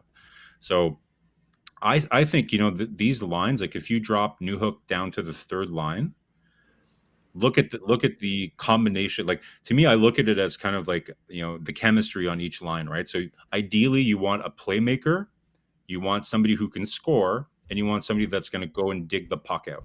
Those are the three. If you have those three elements on one line, in theory, you should have good chemistry because everybody has a job and everybody has talent at the NHL level and everybody can score and make passes. But ideally the profile of player that you want. So if you look at the first line, you've got Caulfield, who's the scorer. You've got Suzuki, that's the playmaker, and Monahan, who is kind of an all-round player. There's good chemistry there potentially, right? Like Monahan can make smart plays along the board. He can take face-offs. So to me, the chemistry of that line is very good. Fast forward to 3 years from now, and what I think Slafkovsky will be, he will easily slot into that because, like I said, to me, his superpower is board play and really smart give and go plays along the boards. Very creative little kind of give and go plays. So fast future, like to 3 years from now, when Monahan's gone, that's where Slafkovsky is. So then, for now though, so you have Doc, Doc and Anderson are huge, but they're fast. Like I think people underestimate how fast they both actually are. Like Doc can really wheel, and so obviously can Anderson. So to me, and speed is Newhook. yeah, but that's what I'm saying. Maybe there's too much speed on that line. You're putting it all your eggs in one basket. So to me, you Yeah, move you're diversifying it. Yeah, exactly right. So Doc is the playmaker. You don't have a pure goal scorer. Like you're not going to have a Caulfield on each line, right? You're not going to have a 30, 40, 50 goal scorer on each of your lines. But, Slafkovsky probably, hopefully one day will get 15 to 20 goals. Anderson gets you 20 goals. And then Doc maybe gets you like 15 goals, right? So I think that's a solid, for now anyways, like a solid second line. And you have the good chemistry there and the good elements that you want in a line. Dvorak, Galley, and Newhook. So you've got Dvorak, who is the playmaker, I guess, or Newhook is also a playmaker. Dvorak would probably be the guy who is going to be digging for pucks along the boards and especially in the defensive zone. And Galley's a former 30 goal scorer. He's not going to score that now, but on your third line, if you have a 15 to 20 goal scorer, I think you're okay. And then fourth you line, think they can keep up with Newhook? Yeah, You think Dvorak and Galley can keep up with him? Well, it's not like a track meet. They don't need to kind of, like Dvorak can slow. Like to me, a center it's not like about keeping up, right? Like you want players to be able to have, you want to come in different waves. There's layers to the game, right? So Galley, as we know, he's going to be F1, right? He's going to go down. He's going to be in front of the net. He's going to dig out pucks. Dvorak, in theory, as a center, is going to come into the zone, try to slow things down a little bit, and then you have Newhook that's going to be speeding into the zone, going to the net, and also he has good vision and ability to kind of finish at a decent level, right? So no, I like that mix. Like, what it's lacking elite talent, but we know that, right? Like, we know that. Yeah. But the one thing we haven't talked about though is that we don't need to be the Leafs in terms of offensive power, because we haven't even talked about our D yet, right? Like, the future, like, it's Well, clear that our team is going to be built on a solid defense, hopefully a good goalie. So, Coach, I'm giving you the perfect segue. yeah. You know, given MARKO, that one thing that I saw this summer in terms of the drafting and also the free agency, I think teams are going that direction. They're either building strong up front and are sacrificing their defense to a certain degree, or vice versa. Or some teams are trying to go heavy with their goaltending, thinking that that's the winning strategy. I think they're all obviously important, but I think it needs to be looked at within the context of the salary cap, and that's why these decisions are being made. Because ideally, you're not gonna have enough money, not yet, until the salary cap increases, for you to start sort of ameliorating your deficiencies that are on the team. Yeah, like, again, when we're ready to compete, the easiest thing that you can get on the open market is a scoring winger. Well, not the easiest, but the easiest premium asset to trade for would be a Yeah, scoring winger, right? So yeah, I'm not worried about that. I'm fine. Like, and we haven't even talked about Owen Beck. Like, I know this show is specifically about the next season, right? But we still have some other players. We still have Owen Beck that is going to probably play a third line center role, like in a really high end center role for us. So if you're rolling Suzuki, Doc, and Beck out as your three centers, they're not elite, but they're going to allow you to have a really balanced team, right? So maybe you're not going to have 40 goal scorers on each line, like I said, but you might be able to have the budget to have more balanced scoring throughout your lineup, right? Maybe you'll be yeah, able to carry two really good goalies, which we know is going to be critical moving forward. So I see our D core is up here, ENORTAP. Like, yeah, I think we both agree that Weidman is not going to be there, right? Like, a good guy, yeah. but I just like, I'll get straight to it, man. I think Mayu is going to start the season. It's looking that way to me. So how many do we have here? We got 1, 2, 3, 4, 5, 6, 7, 8 with Kovacevic. There's 8. Yeah. Yeah. I I think Yeah. I think you're looking right now. You're probably looking at Matheson is your best defenseman right now. Mhm. Probably followed closely behind by Gooley. So you're going to have on your third pairing probably Jackeye with I think Kovacevic or Harris. That's one of the possibilities. Your top line or your top pairing would be Matheson and wow, um, I it would I have think it to be would. with Gooley, right? With No, I Gooley. don't know if I would. No, I think I would do Gooley and Savard. But again, I think Savard would be on the right here, right? So you have Gooley on the left, Savard on the right. You've got Matheson and Barron, and then you've got Too Jackeye similar. and. What do you mean, Matheson and Barron? Yeah, they both like to carry the puck. They both like to get involved in the offense. I'd like to see somebody a little bit more defensively oriented, uh, You could matched do up with Kovacevic that. with Yeah, Matheson. yeah, So, but are you yeah, wanting to do Jackeye and Barron together on a third pair? Like, I think you want to get Barron more minutes, right? yeah. Than third I pair. just don't know if I don't think Melo will start off here. I think at some point he might be up. But I just don't think he'll start there. We'll see. Like barring injury, so if we're only able to carry 8, I just other than other Well, than remember we went 14-7, right? no, I thought we were going. Oh yeah, we are going 14 and Yeah, 7. Shit. yeah, Yikes. yeah. So you have to cut a couple here. I cut Yikes. That's the I problem. cut Whiteman. Yeah. Yeah, So you have the Weidman for 7 sure. defensemen there: Jakai, Savard, Coley, Madison, Harris, Barron, Kovacevic. Yeah, I think the top 6 are there, and then Kovacevic is possibly your 7th. And I don't know if you remember, but last year he played like a musical chair, like he was center player, Iris up, and then after that he was maybe Byron, whatever he is. You know what I mean? Like he turned around everything like that. The key behind this guys we don't know, and I don't know what happened, but can Jakai is Harris. ready or not at the beginning of the season.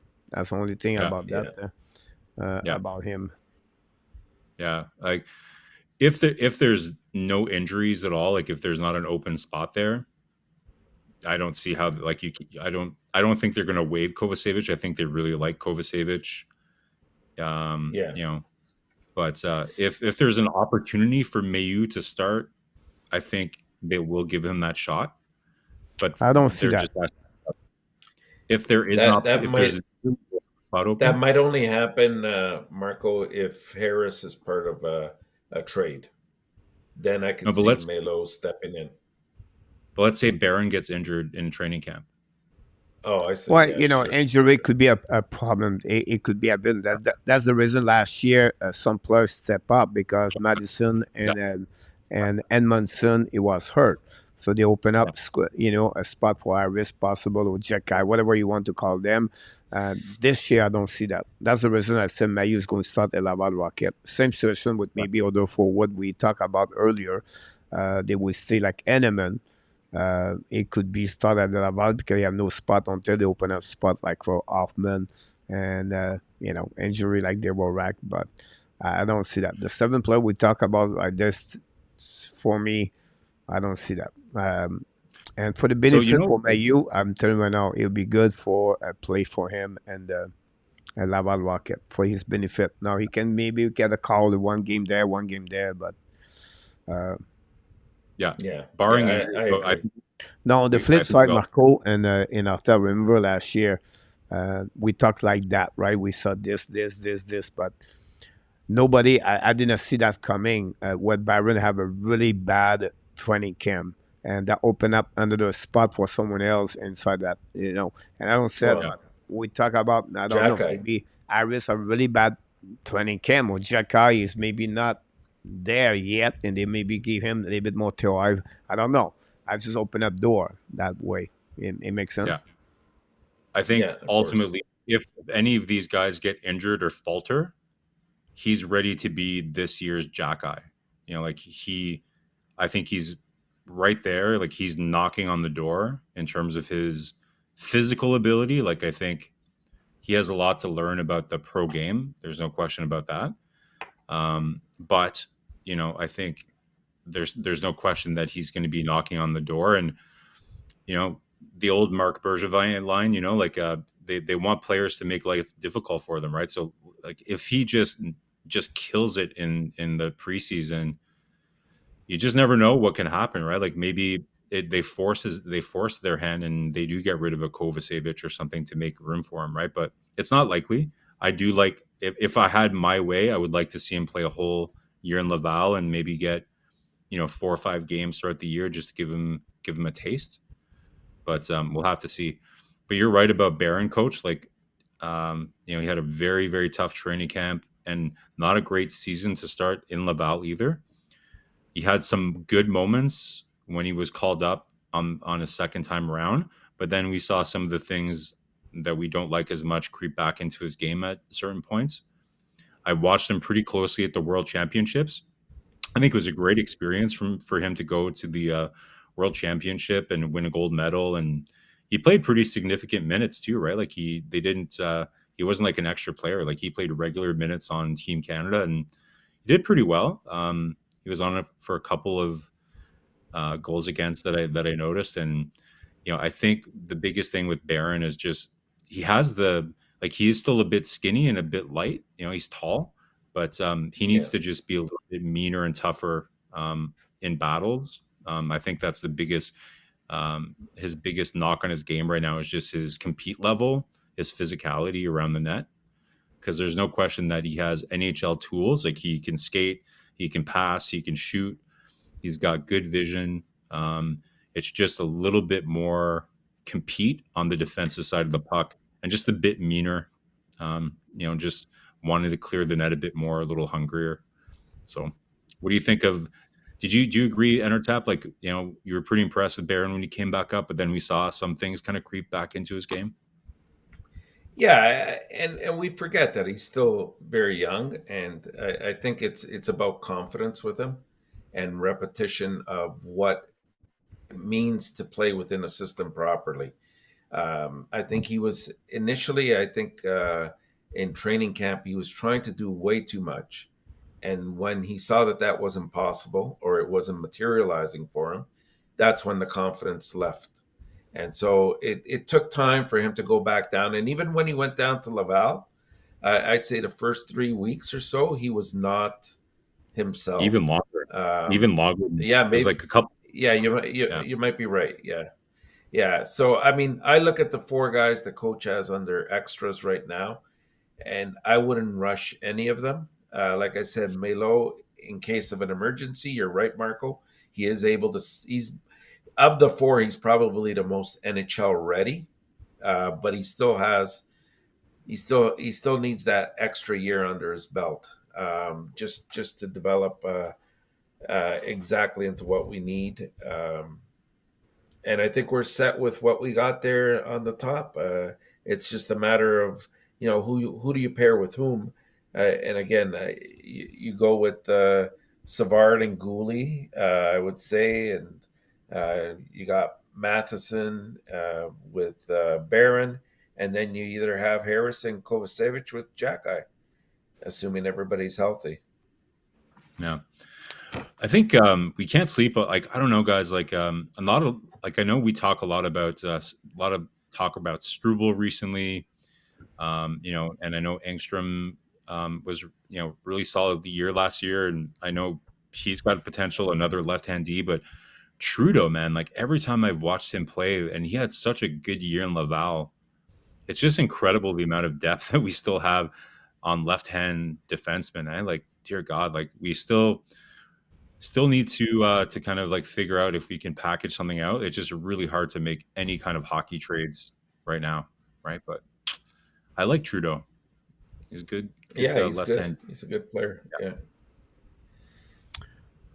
That's a good thing about that. I was said to you about Trudeau. He still need one more year for sure. He's under wild card. I think Armstrong is maybe the best player right now to get close to the Montreal Canadiens. I'm not talking about MEILLEUR, but if you talk about, I think Armstrong is in front of all of them. Here's a tough question, guys, to make you sweat a little bit more. So if we're talking about players, left-hand D players that we have that have already played in Montreal, 2-part question. Which one do you think has the most value on the market? And which one would you be willing to move more between Harris and Xhekaj? Well, Xhekaj have more value compared to Harris. ENORTAP, do you agree? I think Xhekaj is a unicorn, right? I think in terms of the way the game is thought out from a defensive perspective, I think Harris possesses that ability. He just hasn't reached his roof in terms of his abilities yet. But right now, if you were to put each on the market, I think Xhekaj probably might fetch you a little bit more than Harris. But I'd hate to give up on Harris. So, go ahead, Coach. Me, I would go with. You have many Harris in NHL. You have not many Xhekaj in NHL. And I would say to you, But that's why. like That's why I say he's a he remind me a unicorn. lot Luke Shine right now. Jacky. But yeah, and listen, I'm not saying I don't like Jacky. You guys know I love him, right? But if you look at the left side, right? So you've got Gooley. He's going to be set there for years, right? We have Matheson there for a while still. Do you trade Matheson then because again, like we have still a surplus of left-handed defensemen, right? So if you think Engstrom is going to be able to be a player, if Trudeau can, because again, like it's pretty rare for teams to have, honestly, their bottom pair defensemen are usually players that they kind of swap out year to year, right? We're talking about like $1 million, maybe $1.5 million players that you have on your bottom pair, and then you ride kind of your top four a lot more. So, we have a lot of those guys. Like, so I don't know, man. Like we talked about this last year. Like, it's a good problem to have. It is. As long as you have room for them to play and develop, right? So, are you concerned that Jacky might not be able to play as many minutes, or Harris might be sitting for long periods of time?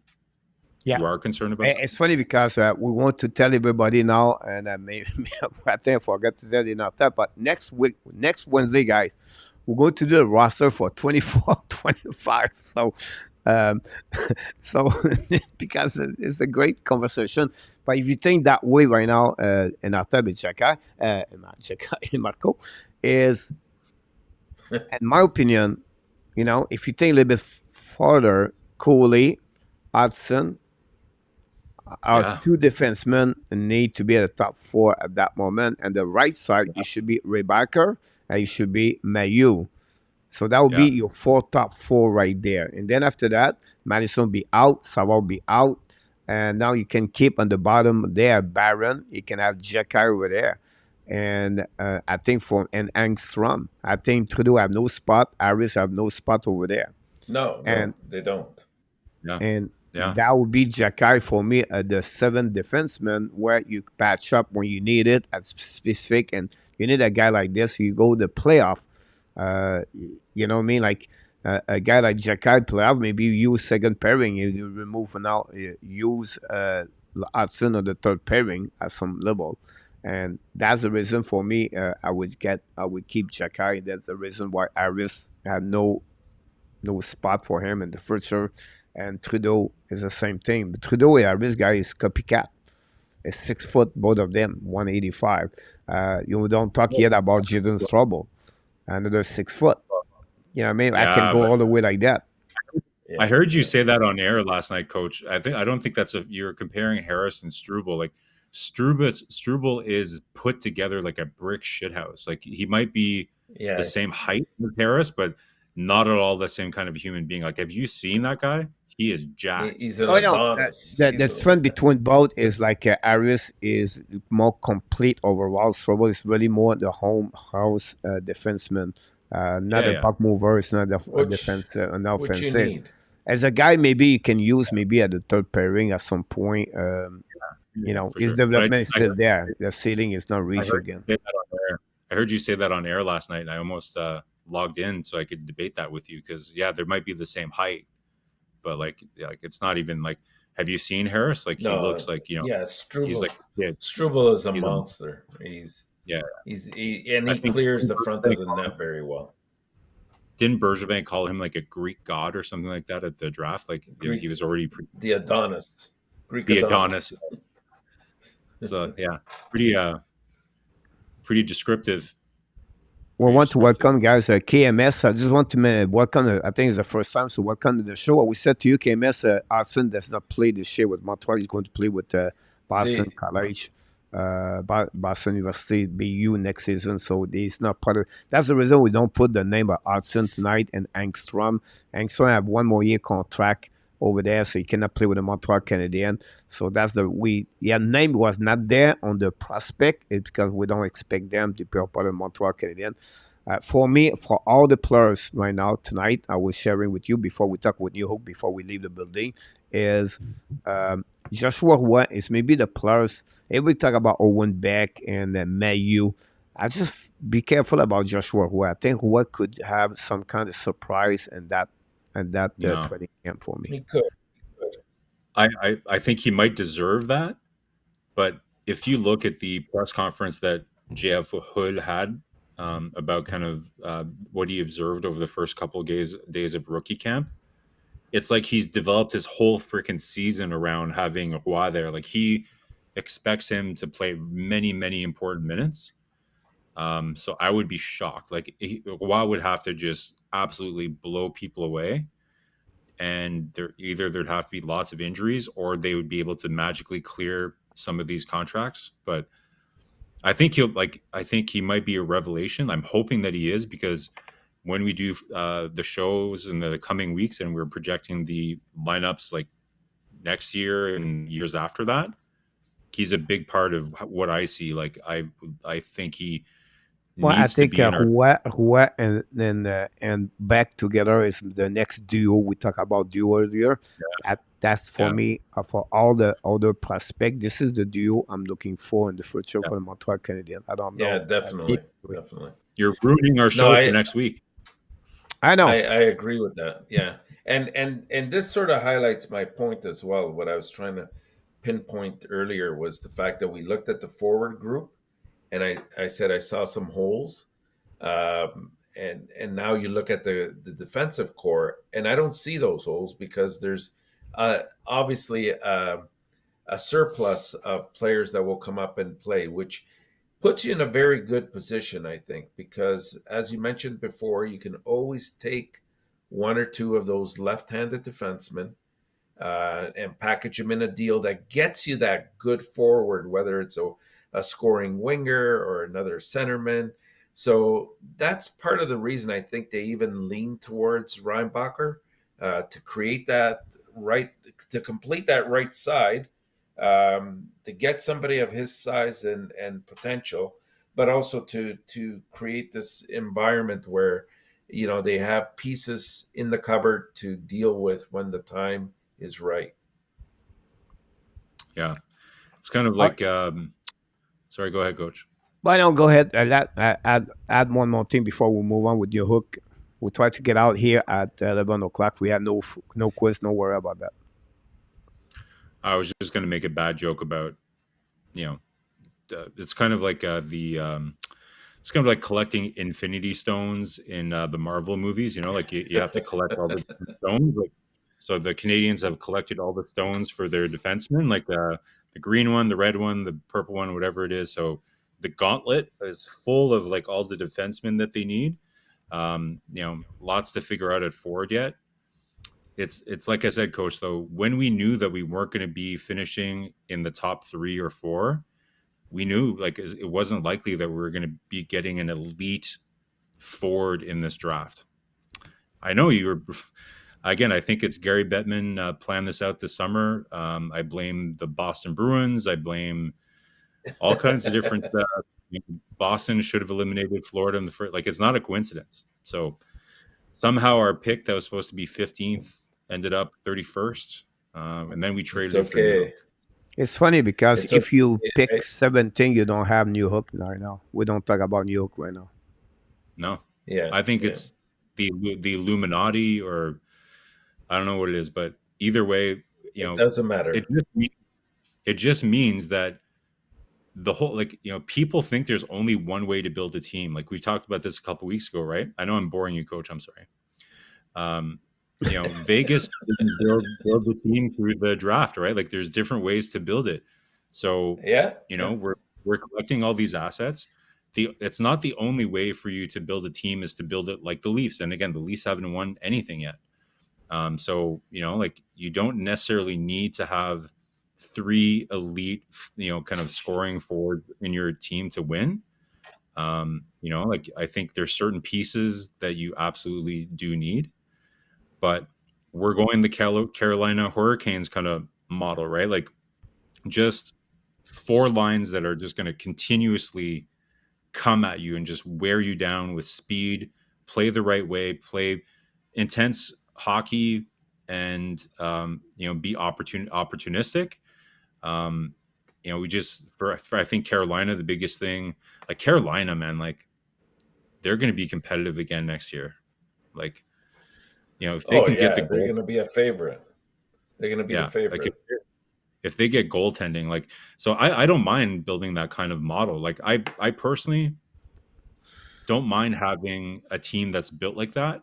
I like having a balanced team, right? Because if something happens with one of your top line forwards, then you're screwed. Like you just have no depth. You just don't Yeah, want to be in yeah. that.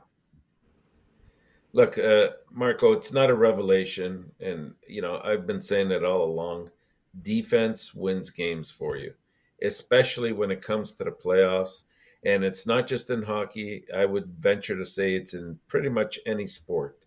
You have a solid defense, then you have a solid chance of winning the Stanley Cup in this case. And I think that the direction they've gone is the right direction. Let's hope that the pieces develop the way they're supposed to, because we always forget about that. Sometimes things don't go the way we Yeah. originally anticipated, but yeah, the scoring will come. Like, you don't need to win by much. 1-0, 2-1, that's enough. Yeah. And you just hope that one of these goaltending prospects works, right? So we talked about this all year, guys, about how Yeah, I was hoping that they were just going to throw a lot of darts at the board. and they did. That's kind of the strategy, right? Is goaltending is voodoo, so let's just give ourselves as many opportunities to hit. It's like going to Vegas, right? Like you can't win if you don't play. So you have a couple of chips on the table. You hope that one of them is going to hit. I think worst case, like I know that we have a solid NHL goaltender in Montembeault that's going to give you solid at least 30, 40 games. It'll be a very important year for him. But let's hope one of those goalies hit, or again, maybe that's one of the pieces that they flip with some of the assets we have on left. Like, you guys know, I've been I would love it if we traded for Carter Hart. I think he fits the window pretty well. He's not old. He's what, like 24, 23?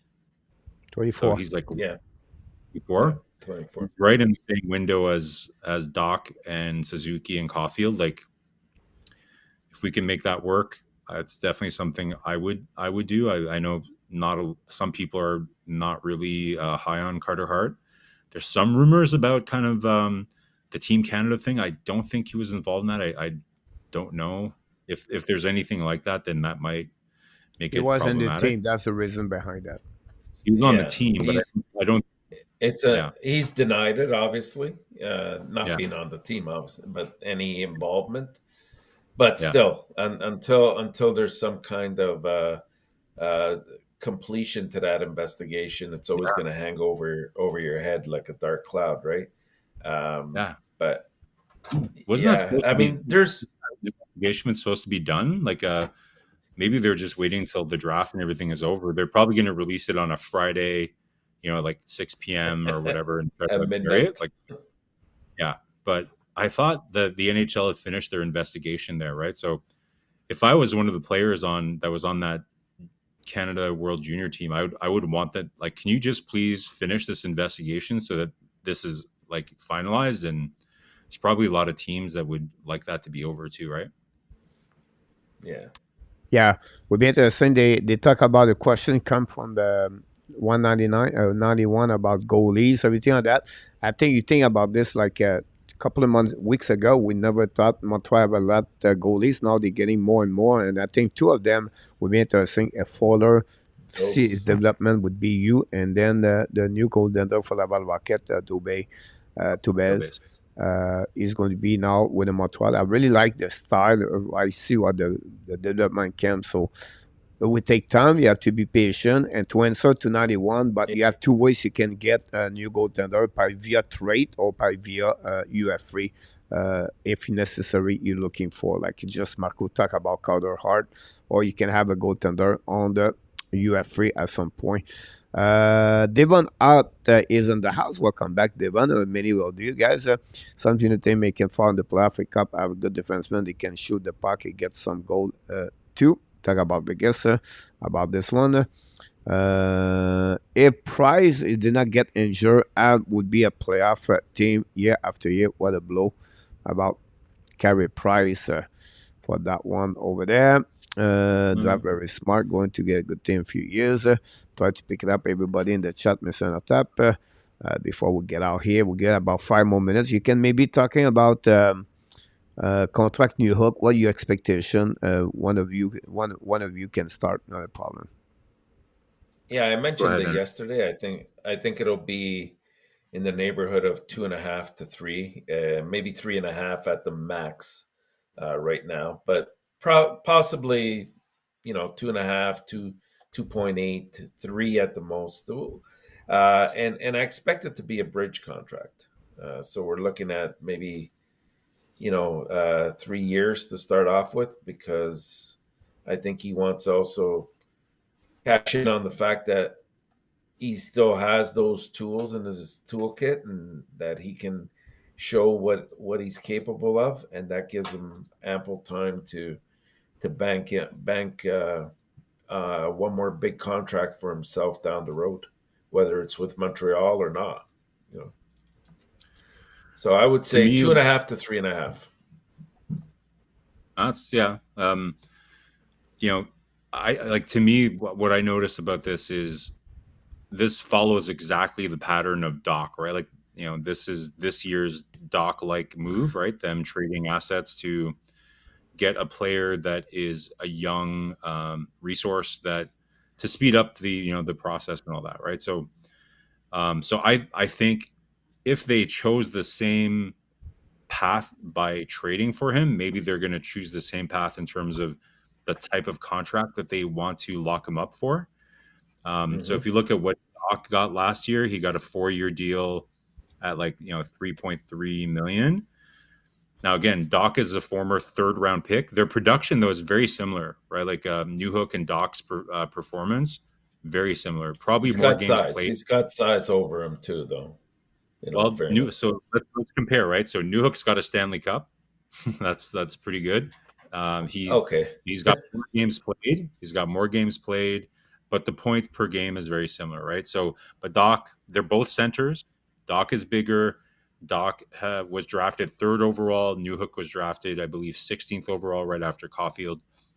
So, for me, the ideal would be, so if you compare him to Doc, maybe he comes in a little lighter than Doc just because of the size and because of where he was drafted. So if you can get him for 4 years at 3.15, 3.2, just a smidge, like maybe 100,000, 200,000 under Doc, I think you're in business there. I'd be happy with that kind of deal. Yeah, that's the proper range, I think, and you're looking at 3 or 4 years. Yeah, Coach doesn't agree with us though. No. First of all, Nick, welcome back in the house. Roger, welcome back in the house. Don't forget, guys, to click on the like if you don't mind. That'd be awesome. I would say the only thing about you, everything you said about Doc and compare, you nailed it. You absolutely right. Because for me, that number, because what you just mentioned, I would give him only 3 years at $3 million. The reason why, because he will not go 4 years. He will become UF3 year at the last of his contract of 4 years. That would be a bad news for him. It would be better for him to stop at RFA. Then after that, become UF3. So you have that kind of negotiation. Like to that, those stuff. Okay. So I would say 3 years. And I can understand you 3.1 or 3.2 because Doc is a 4, but at 3.4. But I really believe the number are not there yet for Newhook. I would go with $3 million for him. So you agree? 3 and 3. What? So you agree, Coach? Yeah, well, I agree. I agree with this. I disagree because of the number of the years, but I agree about $3 million. No, 3 years. Really, about that. Below 3 million, I don't think so. I don't see that there.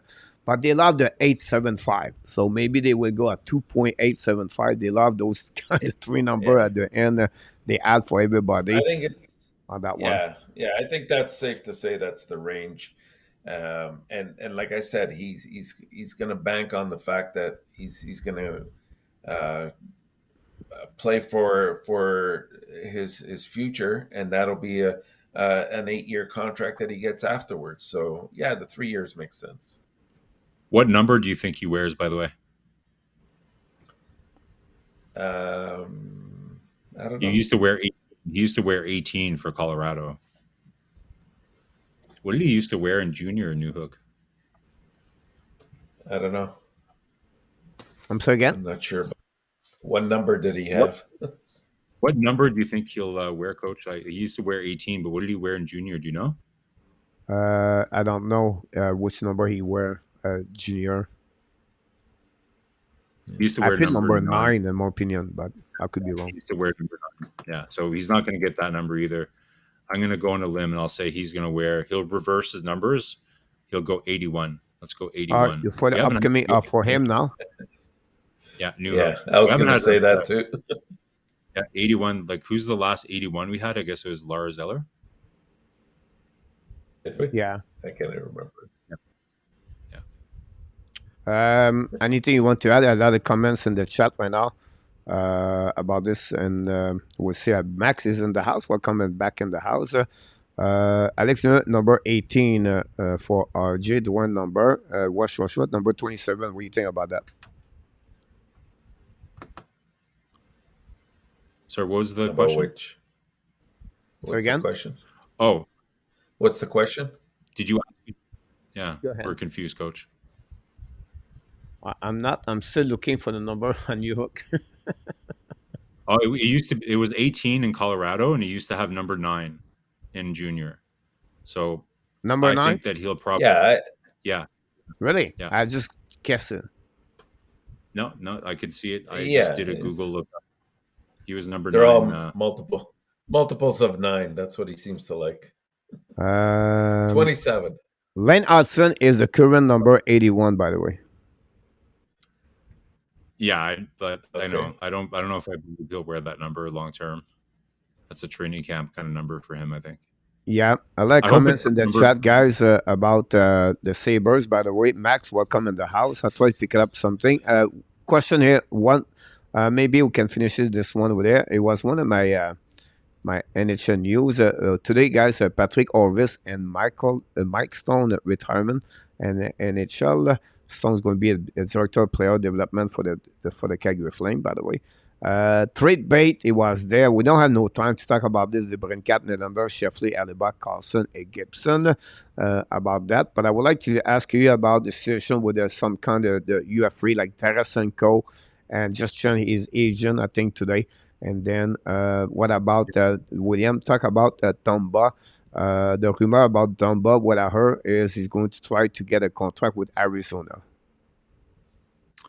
Yeah, like apparently the Leafs took a pretty healthy run at Dumba, but it just didn't work out. So yeah, like I don't know if I'm Dumba, like I don't know, like do you really want to sign in Arizona right now? It seems like such a tire fire, but you got to land somewhere, you know. Like again, a lot of these players that thought maybe 2-3 years ago that they were had this circled on the calendar, the big payday. I'm gonna lock it in for life. My whole family will be taken care of for life. Not playing out that way, right? With this cap that's just been kind of frozen forever because of COVID and everything. So weird situation for him. Looks like Nylander, the negotiations are really, really not going well with Toronto. Tarasenko changed his agent, like you said, to Pat Brisson. So they're kind of starting from scratch there. I view Tarasenko as a very, very kind of overrated guy, to be honest. Like, I don't think that would be a really good move for Ottawa. I don't see what kind of value that he would bring there. Like, I just, I'm not a huge Tarasenko fan at this point, to be honest. DeBrincat, like that's a very interesting one because it's such a complicated thing to manage because not only does Dorion have to find a trading partner, but then, like we just said, it's very hard. Teams are not giving away long-term deals with big tickets right now.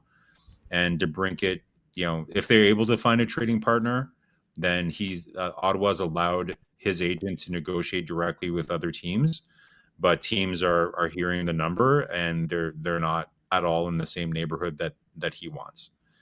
So I think Detroit is kind of the most likely destination from what I've been hearing. It doesn't sound like they're that far apart necessarily, but somebody's going to need to blink, right? Like, it's, Yzerman, he's a hardcore negotiator. Like with other teams, I can't say I've loved his salary negotiations and some of his RFA signings over the last little while. Not at all. But in terms of trades, like he is a bastard to trade with, man. Like it's pretty rare that he loses a trade, right? Like so I can see he's a really hard guy to trade with. It seems like Ottawa and Detroit have had a lot of problems closing on a deal, but it seems like it's the most logical place. Gibson, that's kind of a crazy one that just happened out of nowhere. Well, because for the exactly. longest, Gibson said he didn't want to leave Anaheim, so I don't know what happened. Like, did It happened last year too at the same time too. Did Zegras do too many Michigans in practice or something? Where did what happened? By the way, I just think about this. They bring Cat Dallas Star and they send Jimmy Benn to Ottawa Senator. Wow. No, I don't think so. I don't think that happens.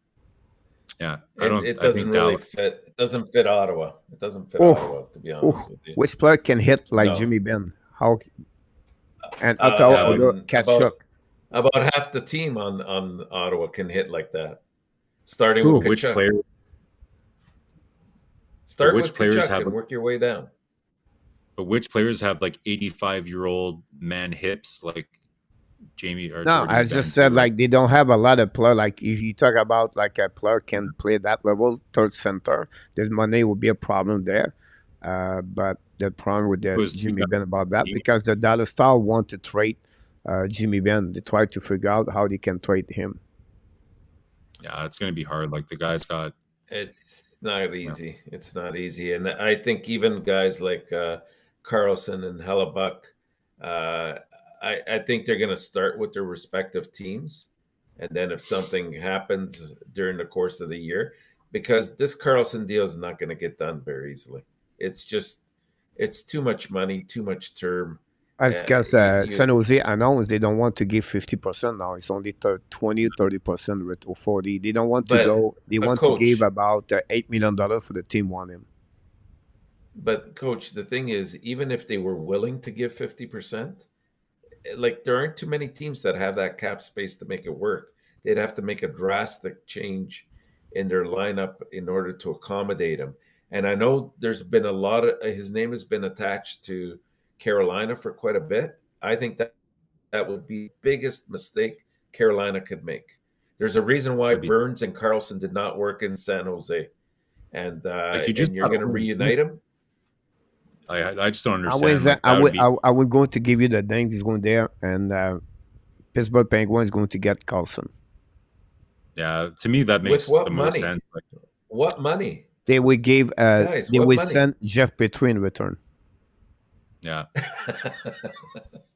That's true. No, so. Because that San Jose will accept this because for 2 years they only have Petrie for 2 years, and then Carlson go for 4 years. So that they call the balance about that one there. I don't say it would possible, but to make this work for Pittsburgh, they have to send money like that in our top. Yeah. Dubas, but you know what, Coach? Right now, Dubas is already on the Titanic. And all I see him doing right now, he's playing the music, just waiting for that ship to go down. And I'm telling you, if you bring Carlson on, he might give you one more good year. But look at his propensity to get injured. Like this guy is, in my eyes, he is not a team player. He's very self-oriented, and he's not going to fit the model there. Listen, like it's clear. You can say what you want about Hextall and Burke, but it doesn't sound like Kyle Dubas has a very different mandate than what they had. if they hired Kyle Dubas, if anybody thinks they hired Kyle Dubas to rebuild right now and to regenerate the Pittsburgh Penguins, I think you're wrong. I think that he has the same I mandate. agree.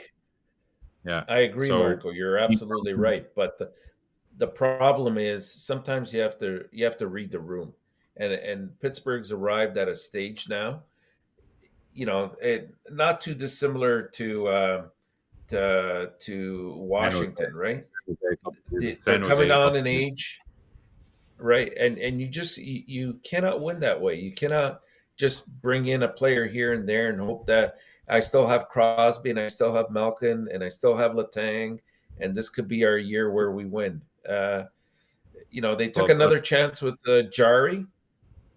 Is that going to work out? Who knows? It but wasn't promising in the last couple of years. listen, I'm not disagreeing with you that like if I was the owner of the Pittsburgh Penguins, I would have started the rebuild like 2 years ago. But what I'm saying is that it's not like you can criticize. I think we were all surprised. Like, why would Dubas take this job? First of all, I don't know. Like, it better be. I don't know what term he had. I guess, like, yeah, like it's nice to be the president of hockey operations, but again, is it nice to be the president of the Titanic if it's about to fucking sink? Like, so I don't know. At the end of the day, like I said when I started this, is it doesn't seem like the mandate has changed at all, because look at what he's done so far. Like he's gotten Riley, he's doing the same thing, arguably better. Like, you can say what you want about Dubas, he's done a very good job at building a bottom forwards around Toronto's core four, right? Like he finds players like Bunting and players like that, right? So he's pretty skillful at doing that. So it sounds to me that's what his mandate is to come in, build a roster around Gensel, Crosby, Malkin, Letang, Rust. That's the core pieces there. So say what you want. It does. I don't think it's it's not him deciding, oh yeah, this is the strategy I want to do.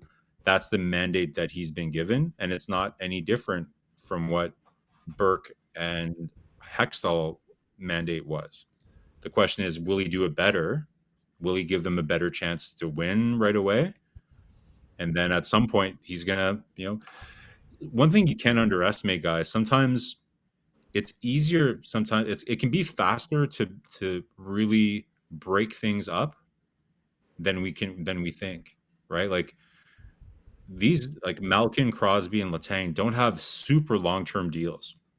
So let's say they do it one more year here. Like let's say they roll the dice, they go for it, and they get another, like a Carlson players, like they do something like that pretty quickly. Like just look at Chicago, how quickly they were able to disassemble. Like if you all of a sudden you could trade one of those assets, you can build up assets pretty quickly when you start trading some of the roster players, especially. Yeah, when you have a core, this makes sense. Marco, you can. It makes sense when you have a core. Just add 1 or 2. Look, Carolina last year with Brent Burns and Pacioretty. Yeah, you can break it down easily, Marco. But then, I mean, look at many teams, not just Montreal right now. Takes time to build it up and build it up properly. Yeah, for sure. But listen, like it's a once in a lifetime thing that you're going to have Crosby in your lineup. I'm not saying, again, I would have started rebuilding. I'm of the kind of George or Bill Armstrong kind of strategy where I would have never signed Gallagher again. Like he gave us a great value contract. There's no way that would have signed him at that deal. I'm ruthless, man. Like when it comes to business, like yes, I want to have good relations with people I work with and everything. But if it's not going to work out for the business, then it's not something that you can proceed with. So St. Louis is a great example of that. Like moving on from players like Peter Angelo and even what they did in New York, right? Like sending that letter to fans saying, sorry guys, like we're going to lose Zuccarello and players that you really like, but it's just time to make those tough decisions. It's a hard thing to do, but if you're going to if you're going to be a team that stays competitive and not go through a huge dip in your timeline, then that's really you have to be able to regenerate like that. Awesome. I tried to get the last one there and see what happening about. Look like the chat. We are all the way down at the bottom of that. We did a couple of overtime tonight, guys. We crossed the 2 hours. We appreciate that for both of you to stay with me all night long. That'd be great. Well, a lot of people in the chat, guys. A lot of great conversation. The time was about the roster. And then next weekend, we'll be back with the roster 2024, 2025. And that will add maybe Lane Hudson and maybe other future players for the Montreal Canadiens. And we could talk about many other conversation tonight. I think overall it was a really great conversation for every one of you. So first of all, we want to thank the moderator. Thanks to be a part of the show. Moderator tonight, we saw Danny and we saw Luciano. And then of course, we want to thank the both co-hosts of the night, Mr. ENORTAP and MARKO. Thanks to join us tonight. We're going to definitely see you guys next week. And don't forget now, Sunday night, Monday night, and Wednesday night, it's all about the Montreal Canadiens. So stay tuned. Come to see us at the Ab Nation show or the Ab Barbecue show. Until next time, my friend. By the way, the dog, MARKO, is all right? No, it's not. He's going to be barking at me here for a second. Okay, so I want to be sure. We want to be sure about that. Who was in after? We have to put the dog out at 10:30. Who it was? Oh, wasn't that Michael Rosenblatt? Or no, Michael Rosenblum. Rubenstein, that's it, yeah. Now, MARKO, he was right here, and then at 10:15 or 10:30, we knew he had to leave because the dog wait for him about that. So I don't know. Oh, yeah. Look, the dog knows exactly the right time to get out of the house. But we want to remind both of you guys, because you are awesome. You are amazing. You are the best. And remember, you have greatness inside of you. You have greatness inside of you, both of you. Thanks for joining me live tonight. We wish you an amazing, great night. Of course, an amazing, great rest of the week. We'll see next Wednesday for both of you, of course, at the Ab Nation. Until then, guys, of course, be well, be healthy. Finally, not only dominate your day, but finally dominate the second half of what? Mr. ENORTAP? You're 2023. You did it again. Thanks so much, both of you. And thanks all the people in the chat. See you next time. Have an amazing, great night, everybody. Good night, everyone. Come on, get a grip now of all the ways we parted. You showed in your own way we would stand and we would fall united. Come on, get a grip now. Just finish what you started. Don't like the feeling that I've been fooled, deceived, and so misguided. Oh, oh, oh. What do I know? What's going on now? Is this another breakdown? You and me, should I let go? I do really want to know what's going on now. Is this another breakdown? You and me, should I say so? We're just putting on a show. What's going on now? Is this another breakdown? You and me, should I let go? I do really want to know what's going on now. Is this another breakdown? You and me, should I say so? We're just putting on a show. Oh. Booyah!